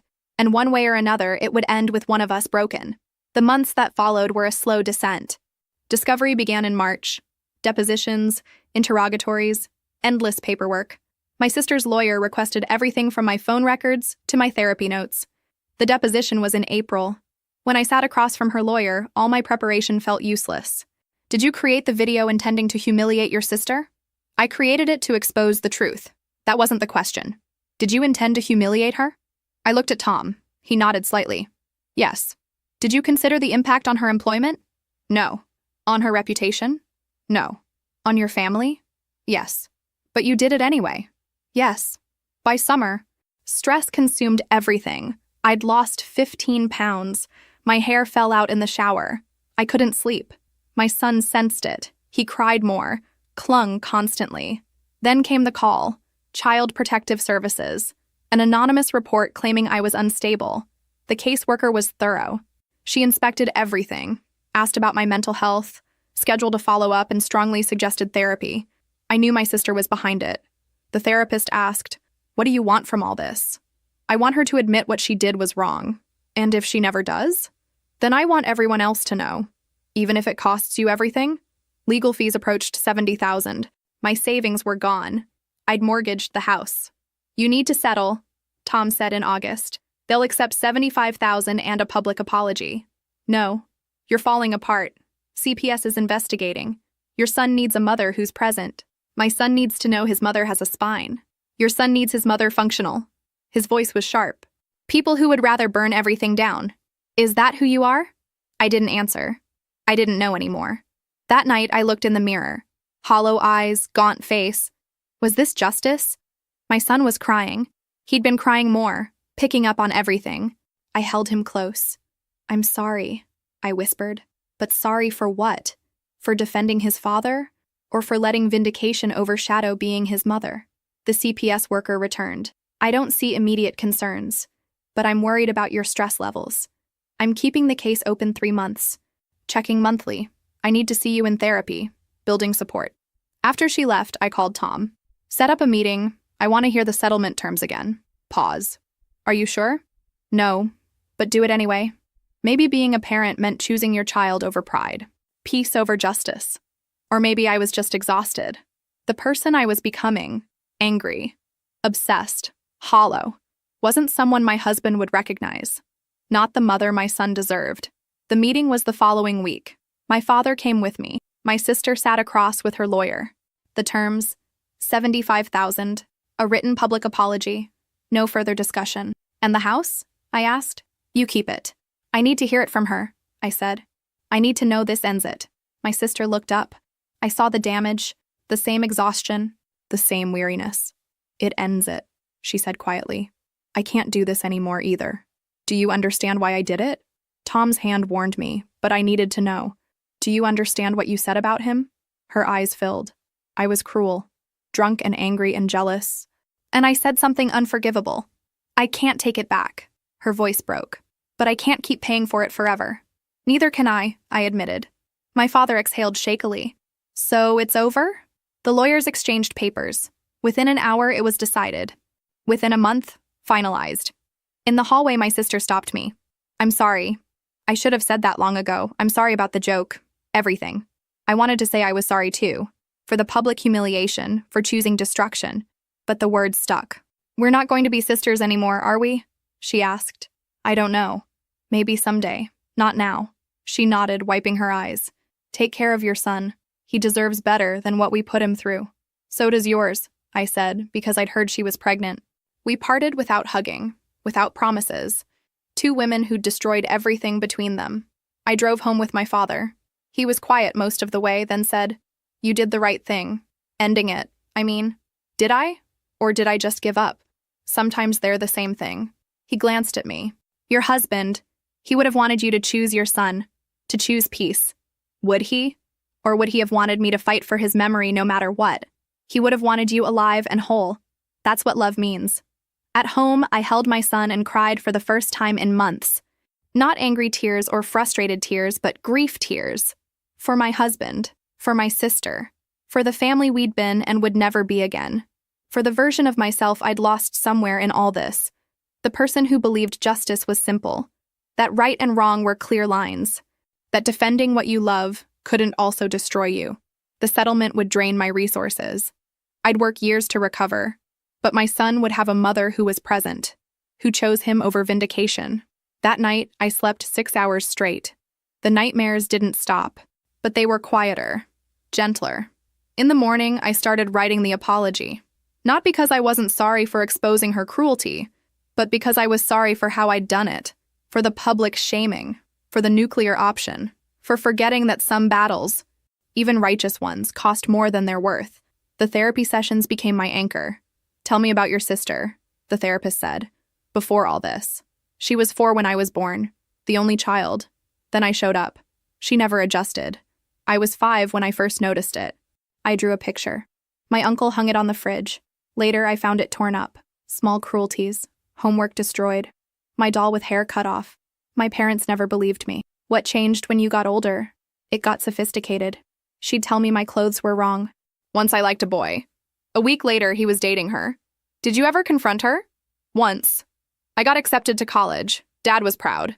My sister said, 'I think the hospital mixed her up with someone else's baby.' Everyone laughed. I stopped trying. Went to college, built a life without her. And then you met your husband. He was different, kind. The pregnancy announcement was at dinner. Later, my mother told me what she'd said. At least now she'll have to focus on something other than herself. The fire happened 6 months into my pregnancy. My sister was there through it all, but when she saw how the town treated me, the widow, she got jealous.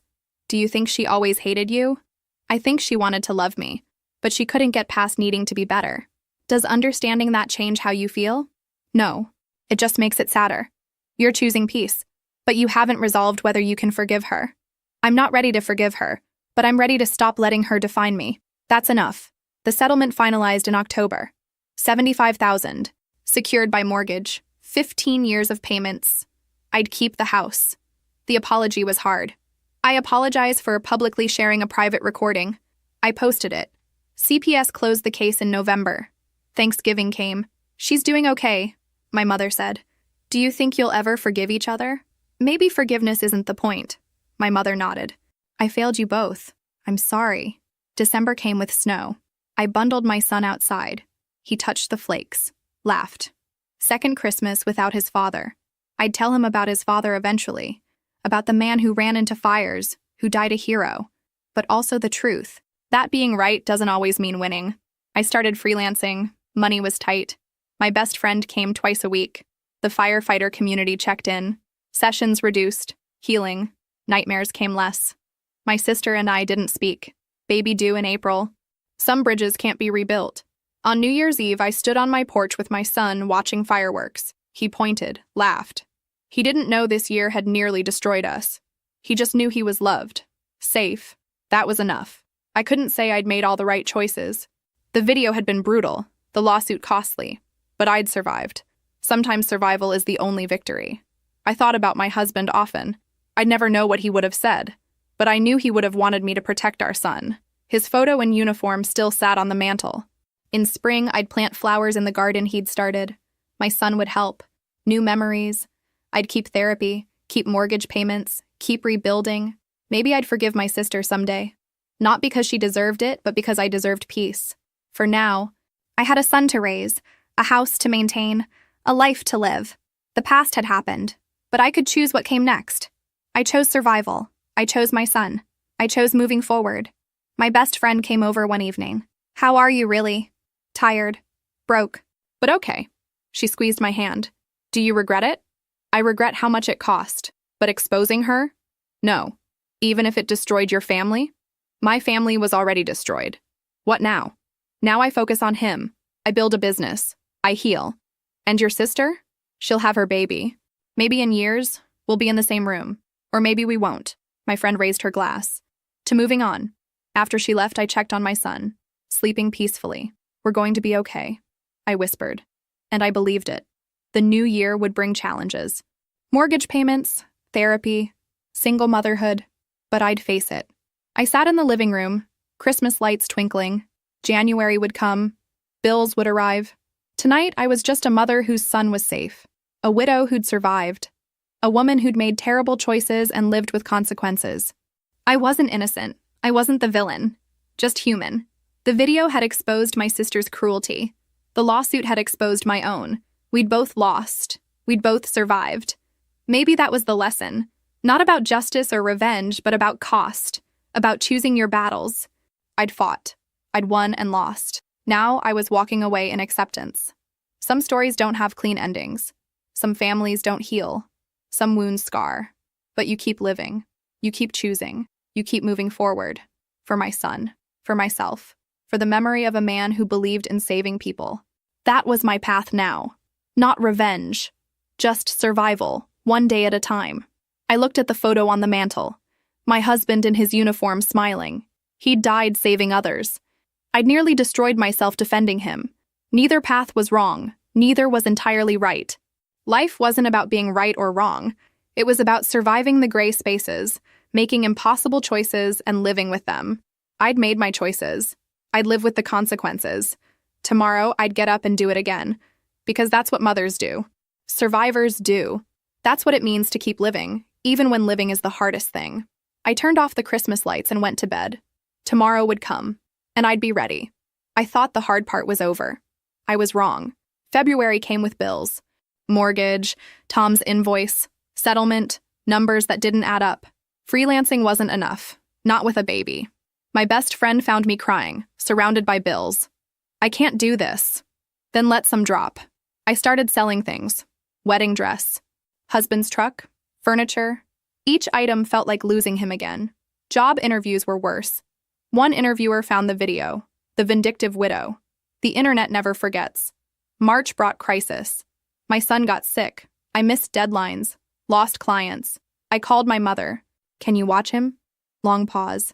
Your sister's staying with us. The pregnancy is difficult. Truly alone. April brought the breaking point. Notice from the bank. 2 months behind. 30 days before foreclosure. Tom called. Your sister's lawyer contacted me. She's claiming you missed a settlement payment. I was late. I paid it. They're saying that violates the agreement. My sister wanted me broken. That night, I got drunk. Alone. I called my sister. Text. Stop calling me. I typed. You're winning. I woke up with a hangover. Bottom. Climb or give up. I chose to climb. I called Tom. I'll renegotiate. What are you willing to offer? The house. Silence. Are you sure? No, but I don't have a choice. I held my son and cried. My husband's house. Gone. 7 days to pack. My best friend helped. You could stay with me. Your place is too small. Then we'll make it work. I packed slowly. Love letters, photos, plans for the garden. Tom called again. She'll take the house, 60 days to vacate. She'll forgive remaining payments. Mercy and cruelty. I'll take it. She wants to meet. I agreed. Sunday, coffee shop. I almost didn't go. She was already there, pregnant. 2 women who'd destroyed each other. Thank you for coming. I waited. I didn't want it to go this far. There is no way back. I know. Hand to her belly. I'm having a girl. I keep thinking what kind of mother I'll be. Eyes filled. I don't want her to be like me. Then change. It's too late. But sitting there, I saw something new. Not a villain. Just a woman as broken as I was. It didn't make what she'd done okay, but it made her human. What happens now? We finish paperwork. You move out. Do you regret it? Quiet. I regret it came to this. She looked at me. Do you? Every day. Silence. I stood to leave. Wait, I'm sorry, for the joke. Everything. The apology I'd waited for. It didn't fix anything. I'm sorry too. Sorry we'd never be sisters again. Take care of your son. Take care of your daughter. I walked out. Paperwork finalized 2 weeks later. I signed the house over. Losing and winning. Losing the house but gaining my life. Ending the war. My best friend helped me move. Tiny spare room. But mine.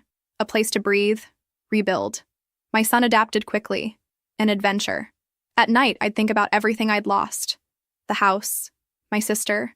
The life I'd planned. But also what I'd gained. Perspective. Understanding that some victories aren't worth the cost. I'd fought for justice. And lost everything. But I was still here. Still standing. Maybe that was the only victory that mattered. Days turned to weeks. I found new clients. Started rebuilding savings. My son thrived in daycare. Made friends. Moved on from the house. I tried to do the same. But some nights I'd drive past, see the lights on, the garden now belonging to someone else. It hurt. But the pain was different. Not sharp, angry, just a dull ache. Grief without rage. I could live with that. June came. My son's second birthday. Small party at the park. My best friend. Firefighter friends. My parents, uncomfortable but trying. My sister wasn't invited. My mother pulled me aside. She had the baby last week. A girl. Healthy. That's good. Do you think you'll ever forgive each other? I watched my son playing, laughing, unaware. I don't know. Maybe someday. Not today. My mother hugged me. I'm proud of you. For surviving. First time she'd said that. It wasn't enough to fix everything. But it was something. Something was often enough. The party ended. My son fell asleep in the car. I carried him inside, laid him in bed, watched him sleep. Tomorrow I'd start again. Apply for jobs. Build a life from the ruins. It wouldn't be the life I'd planned. But it would be mine. Ours. Real and imperfect and enough. That was the hardest victory. I sat on the couch that night. Apartment quiet. I thought about the video, the baptism, the lawsuit, the house. All the battles I'd fought and lost. I thought about my sister, holding her newborn, probably thinking the same things. We'd destroyed each other over a joke, over pride, over wounds so old neither remembered where they started. For what? For broken families and sold houses and sisters who couldn't be in the same room. Was it worth it? I didn't know. But I knew I was done fighting. Done holding grudges. Done letting the past consume the present. My son needed a mother who was present, not haunted. I needed to be more than the sum of my wounds. So I made a choice that night. I let it go. Not the pain, not the grief, not the loss, but the anger, the resentment, the need for my sister to hurt. I let it go. And in the darkness, with my son sleeping and tomorrow waiting, I felt something I hadn't felt in a year. Peace. Not happiness. Not joy. Just peace. And it was enough. It was more than enough. A year had passed. Life had rhythm. Wake up, work, repeat. Small apartment. 1 bedroom. Living room was my office. Work was steady. Enough. My son, 3 years old, asked questions. When is Daddy coming home? That still hurt. Daddy's not coming home, but he's always watching. Therapy helped. Once a month. Healing. Slowly. Parents visited monthly. Awkward dinners. Never mentioning my sister. They'd tried to get us to reconcile. I'd held firm. I'm not ready. My mother would update me. My sister kept the house. Raising her daughter, working, seeing someone new. I never asked to see pictures. Some bridges stay burned. October. Everything changed. Park. Phone rang. My father. Your sister's in the hospital. Car accident. Stable, but serious. Stomach dropped. She's asking for you. I don't know if I can. I'm not asking you to forgive her, but she's scared. That night I thought about my sister. The girl who'd resented me. The woman who'd mocked my husband. But also the woman, broken, admitting she didn't want her daughter to be like her. I didn't forgive her. But I didn't hate her anymore. Next morning I called. I'll come, just once. Hospital. Sterile. Cold. Parents in waiting room. Thank you, my mother said. Tears. Room 314. I walked slowly. Knocked. Come in. Weak voice. Sister in bed. Pale. Bandaged. Her daughter's car seat. Baby sleeping. Year of silence. You came. I came. Silence. I'm sorry. I needed to see you. Why? I've been thinking. About everything. She looked at her daughter. I don't want her to grow up the way we did. Then don't poison her. It's not that easy. Yes, it is. You choose. Crying. I don't know how. Figure it out. Therapy. Break the cycle. I softened. But don't expect me to help. I know. I'm not asking forgiveness. Just wanted you to know I'm trying. I looked at her daughter. Sleeping. Innocent. Good. Keep trying. Turned to leave. Wait. How's your son? Paused. Good, happy, healthy. Does he ask about his dad? Every day. What do you tell him? The truth. That his dad was a hero. Sister nodded. Tears. That's good.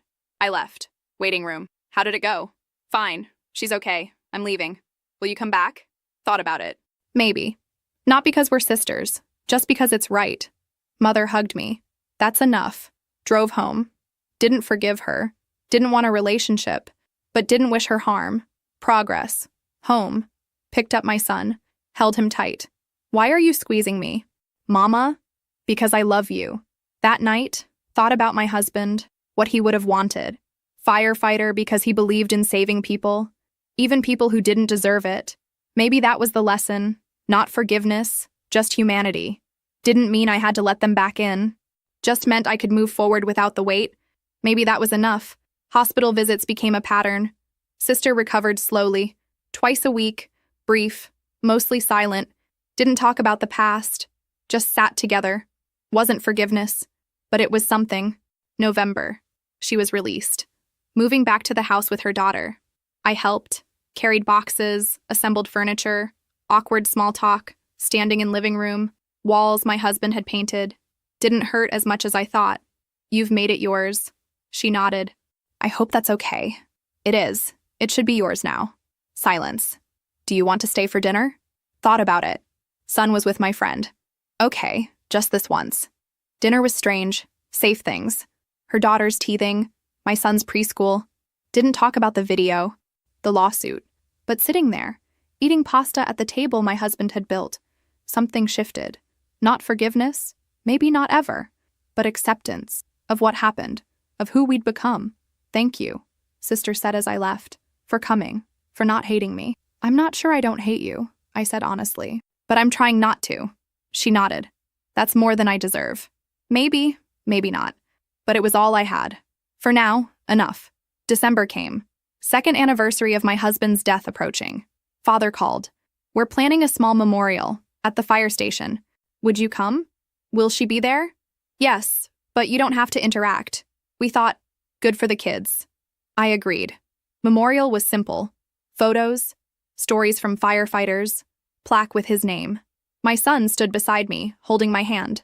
Across the room, Sister stood with her daughter. Our eyes met briefly. She nodded. I nodded back. That was all. But it was something.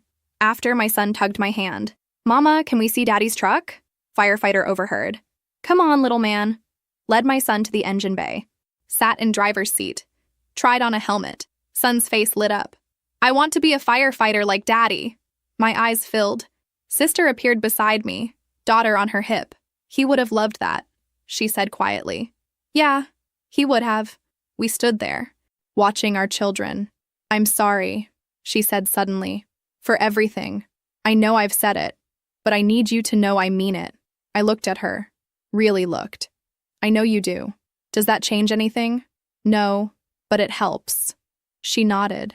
Silence. Watching the firefighters with our kids. Maybe someday, she said.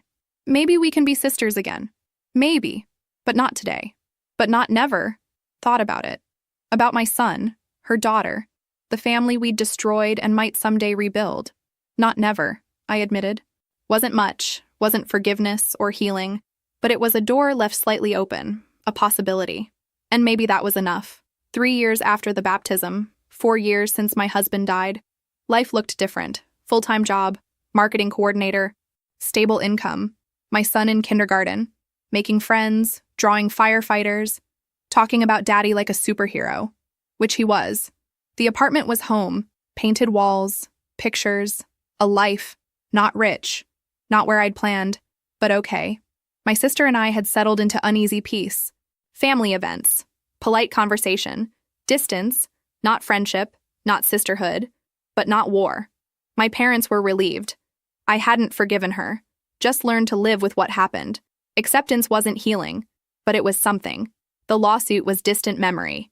The video, deleted, forgotten by most, but not by me. Some nights I'd still think about it. Wonder, if I could go back, would I do it differently? I didn't know. All I knew was that I'd survived. That had to be enough.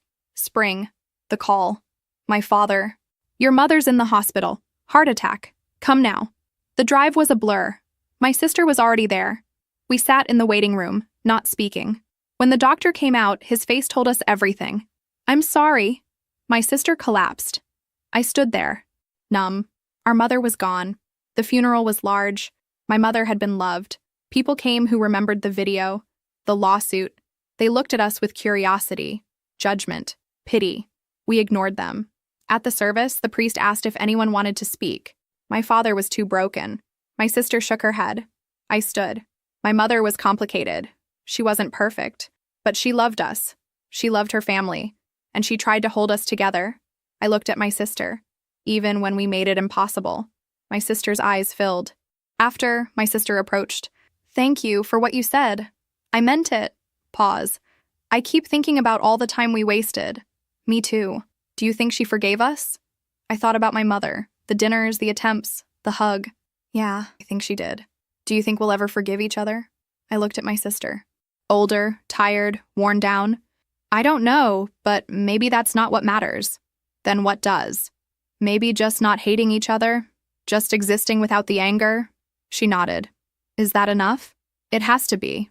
We stood in silence, two sisters who'd destroyed each other, mourning the mother who'd tried to save them. I miss her. Me too. Not reconciliation, not healing, but united in grief, progress. Weeks after were hard. My father withdrew. My sister and I coordinated care, awkward phone calls, civil, functional, distant. But we were there. One day, sorting through my mother's things, I found a journal. I almost didn't read it, but curiosity won. One entry, dated a year ago, stopped me. I pray every day that my daughters find their way back, not because I need them to be close, but because they need it. They've both been so damaged. I just want them to be free. Even if that means they're never sisters again, at least they'd be at peace. I closed the journal, tears streaming. My mother had understood. She'd known we might never be close. And she'd been okay with that. All she'd wanted was for us to be free. I called my sister. Can we talk? In person? Coffee shop. Neutral territory. I showed her the journal entry. She read it, tears falling. She just wanted us to be okay. Yeah. Are we? Okay? Thought about it. The years of anger, the lawsuit, the slow thaw. I think we're getting there. Does that mean you forgive me? No, but it means I'm trying to let go. She nodded. That's more than I deserve. Maybe. But it's what I need. For me. We sat in silence, drinking coffee. Our kids should know each other, she said suddenly. Not for us. For them, they're cousins. I thought about my son, her daughter, the next generation, innocent. Okay, but slowly. Agreed. Small step. Tiny opening. But it was something. Maybe the beginning of something better. Not forgiveness. Not reconciliation. Just less poison. Less anger. Less weight. For now, enough. The first playdate was awkward. My son and her daughter meeting at the park. Shy at first. Then my son showed her the swings. She laughed. Within minutes.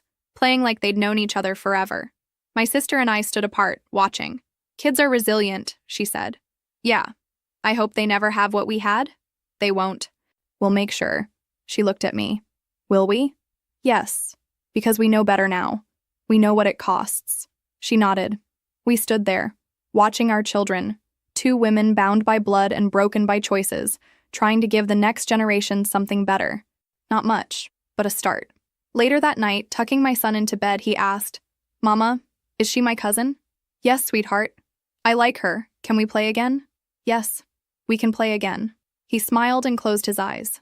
I sat there watching him sleep, thinking about my mother's journal. She'd wanted us to be free. Maybe we weren't there yet. Maybe we never would be. But we were trying. I thought about my husband, about the firefighter who believed in saving people. Maybe that's what I was doing now. Not saving my sister, not saving our relationship, just saving the next generation from repeating our mistakes. Maybe that was enough. Maybe that was everything. 5 years after the baptism. My son was 7, second grade, playing soccer, remembering his dad. Daddy would have liked this. The apartment had become too small. I'd saved for a down payment. Small house, 2 bedrooms, backyard. Not the house my husband built, but mine. My son was excited. My own room, Mama. My best friend helped pack. I'm proud. I'm proud of me too. It felt good. My sister and I had settled into normalcy. Not close, but civil. Kids played twice a month. Enough. Unpacking boxes, I found it. The flash drive, the original video. I'd forgotten. I sat there, holding it.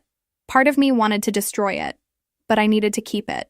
Not as a weapon, as a reminder of what I'd done, what I'd lost, what I'd learned. I put it in a box at the back of my closet.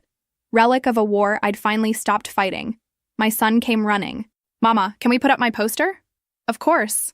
We decorated his room, posters of firefighters, pictures of his dad. He was happy. That's what mattered. That night, I sat on the back porch and looked at the stars. I thought about my husband, how proud he'd be. I thought about my sister, the peace we'd built. I thought about myself, the widow I'd been, the woman I was now. Not the life I'd planned, but real. Mine. Enough. Next day, my father visited. Your mother would have loved this. Yeah. We sat in the backyard. Are you happy? Thought about it. I'm content, at peace. And yeah, I think I'm happy. He smiled. Good. Silence. Your sister asked about you. Yeah. She wanted to know if you needed help moving. But you're trying. You're both trying. Yeah. Do you ever regret it? He asked. The video? I'd asked myself that 1,000 times. I regret how I did it. The public humiliation. Paused. But do I regret exposing what she said? No, because it was true.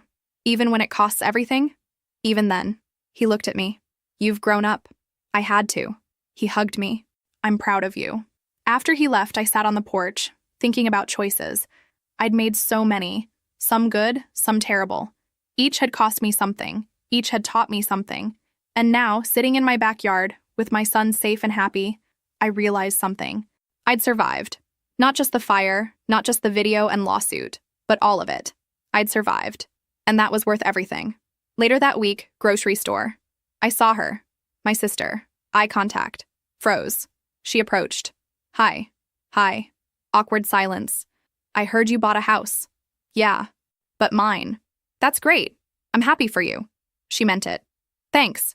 Her daughter tugged her hand. She looked at me. Are we okay? Thought about it. We're okay. We're not close, but we're okay. She nodded. Relief. Good. The kids seem to really like each other. Yeah. Maybe another play date soon? At your new house? Hesitated, then nodded. Yeah. Okay. She smiled. I'll text you. Okay. She waved goodbye. I watched them walk away.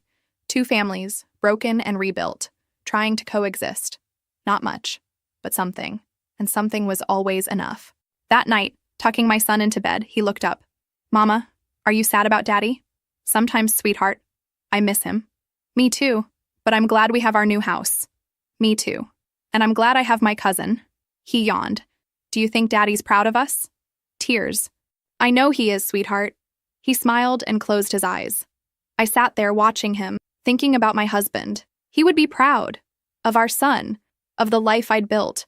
Maybe he'd understand the choices I'd made. Maybe he'd forgive me for not being perfect. Or maybe not. But either way, I'd done the best I could, and that had to be enough. I kissed his forehead and turned off the light. Tomorrow would come, and I'd keep going. Keep building. Keep surviving. Because that's what mothers do. That's what it means to live. The new house became home quickly. My son made friends. I planted flowers. Small things that made it ours. I started dating again. Nothing serious. Coffee, dinner, testing the waters. It felt strange, disloyal, but my husband was gone, and I was still here, and he would have wanted me to be happy. My therapist said as much. You're allowed to move forward, it doesn't mean you're forgetting him. I know, but it feels like I am. You're not. He's part of you, part of your son. But he doesn't have to be the whole story. She was right. Still, I tried. I went on dates. I laughed. I let myself imagine a future. It was terrifying and hopeful, but it was life. Moving forward, life. And that's what I was doing. One day at a time. One evening, my sister texted, "Can we talk?" We met at the park. Kids played on the swings. I've been thinking, she said, about everything, about what I said, what you did, what we lost. I waited. I think I understand now. Why you did it. Why you needed everyone to know. Do you? Yeah, because you couldn't carry it alone. The pain, the betrayal. You needed witnesses. I nodded slowly. Yeah, I did. It doesn't make it right, what you did to me. I know. But it doesn't make what I did right either. I know. We sat in silence, watching our children. Do you think we'll ever be close again? She asked. I don't know. Probably not. But maybe not enemies? Maybe not enemies. She nodded. I can live with that. Me too. It wasn't much. It wasn't healing or forgiveness or reconciliation, but it was honest. It was real. And maybe that was better than any fairy tale ending could ever be. 10 years after the baptism. My son was 12, middle school, tall with his father's eyes. He played soccer, got good grades, had friends. He knew the story. Not all of it, but enough. His father died a hero. His mother made choices. His aunt and I had been estranged, but were trying. Old enough to understand complexity now. The house had become ours. I'd repainted, added a deck, built a garden. I'd been promoted. Marketing director, good salary, stability. And I'd met someone, kind, patient, good with my son. We'd been dating for 2 years. He knew about the video, and he'd stayed. My son liked him. He doesn't try to be dad. I like that. My relationship with my sister had settled. We weren't close, but we were family. Birthdays, holidays, graduations. The kids, my son and her daughter, were actually friends. Real friends. They'd given us what we couldn't give ourselves. A reason to keep trying. My father had gotten older. He talked about my mother often. She'd be proud of you girls for not giving up. One evening, my sister called. Can we talk? We met at a coffee shop. She looked older, tired, but lighter. I've been in therapy for years now. That's good. My therapist asked me to write a letter to you. She pulled out an envelope. I wrote it. I've been carrying it for weeks. My name in her handwriting. What's in it? Everything. The apology I should have given you 10 years ago. Why now? Because I'm tired of carrying it. The guilt. I'm tired of the distance. She pushed it toward me. You don't have to read it, but I needed you to have it. I picked it up. Thank you. Silence. I forgive you, I said finally. She looked up, surprised. I forgive you. Not because what you did was okay, but because holding on to it is exhausting. Life is too short. Her eyes filled. I don't deserve that. Maybe not. But I need it. Does this mean we can be sisters again? Thought about it. I don't know if we can be the sisters we should have been, but maybe we can be the sisters we are now. Complicated, damaged, but trying. She nodded. I can live with that. Me too. Not a fairy tale ending. Not complete healing, but progress. Later that night, I opened the letter. She'd written pages about her jealousy, her insecurity, about how our parents' comparisons had poisoned her, about the joke, how drunk she'd been, how angry, how she'd regretted it immediately, about losing her job, her reputation, about therapy, the slow climb back, about watching her daughter grow up and being terrified she'd repeat the patterns. And at the end, I'm sorry for all of it. I folded the letter. Then I wrote back. I told her about my own therapy, my own struggles, my own regrets, about the video, about the nights I'd wondered if there'd been another way, about forgiving myself, which had been harder than forgiving her, about moving forward, about dating, about allowing myself to be happy, about our mother, about her journal, about what she'd wanted for us. And at the end, we're okay now. We're going to be okay. I mailed it the next day. She never responded. She didn't need to. The conversation was complete. The following month, my son's soccer team made it to championships. The whole family came. My father, my sister and her daughter, my boyfriend. We sat together in the bleachers, cheering, living. My son scored the winning goal. He ran to me afterward, sweaty and grinning. I wish Dad could have seen that. He did, sweetheart. He did. And I believed it. That night, tucking him into bed, he asked, Mama, are you happy? A question I'd been asked many times over the years, but this was the first time I could answer without hesitation. Yes, sweetheart. I'm happy. Good. You deserve to be happy. So do you, baby. I am. I have a good life. Pause. Even with everything that happened, I'm glad for the life we have. I kissed his forehead. Me too, sweetheart. After he fell asleep, I went outside and sat on the deck. I thought about my husband, the man I'd loved, the life we'd planned. I thought about the video, the lawsuit, the settlement, all the choices I'd made. I thought about my sister, about forgiveness, about the long road from enemies to something like family, and I thought about myself, the woman I'd been and the woman I'd become. I'd survived, I'd rebuilt, I'd learned. And now, 10 years later, I could finally say, I was okay. Not perfect, not unscathed, not without regrets, but okay, happy even. And that was everything. The photo of my husband still sat on the mantle, but it didn't dominate the room. It was one picture among many. My son's school photos, my boyfriend and me, my sister's daughter's birthday party. A life, full and complicated and real. I'd started this journey consumed by rage, by grief, by the need for justice. I'd ended it with peace, with acceptance, with gratitude. The video was still in that box in my closet, a reminder of who I'd been, what I'd done, what I'd learned. I'd never watch it again. I'd never delete it. It was part of my story. Not the whole story, but part of it. And I'd made peace with that, with all of it. The wind picked up, rustling the leaves. I smiled. I did it. I whispered to the night, to my husband, to myself. We made it. We're okay. And for the first time in 10 years, I truly believed it. The end wasn't neat, wasn't perfect, wasn't wrapped in a bow, but it was honest. It was real. It was enough. And sometimes, enough is everything.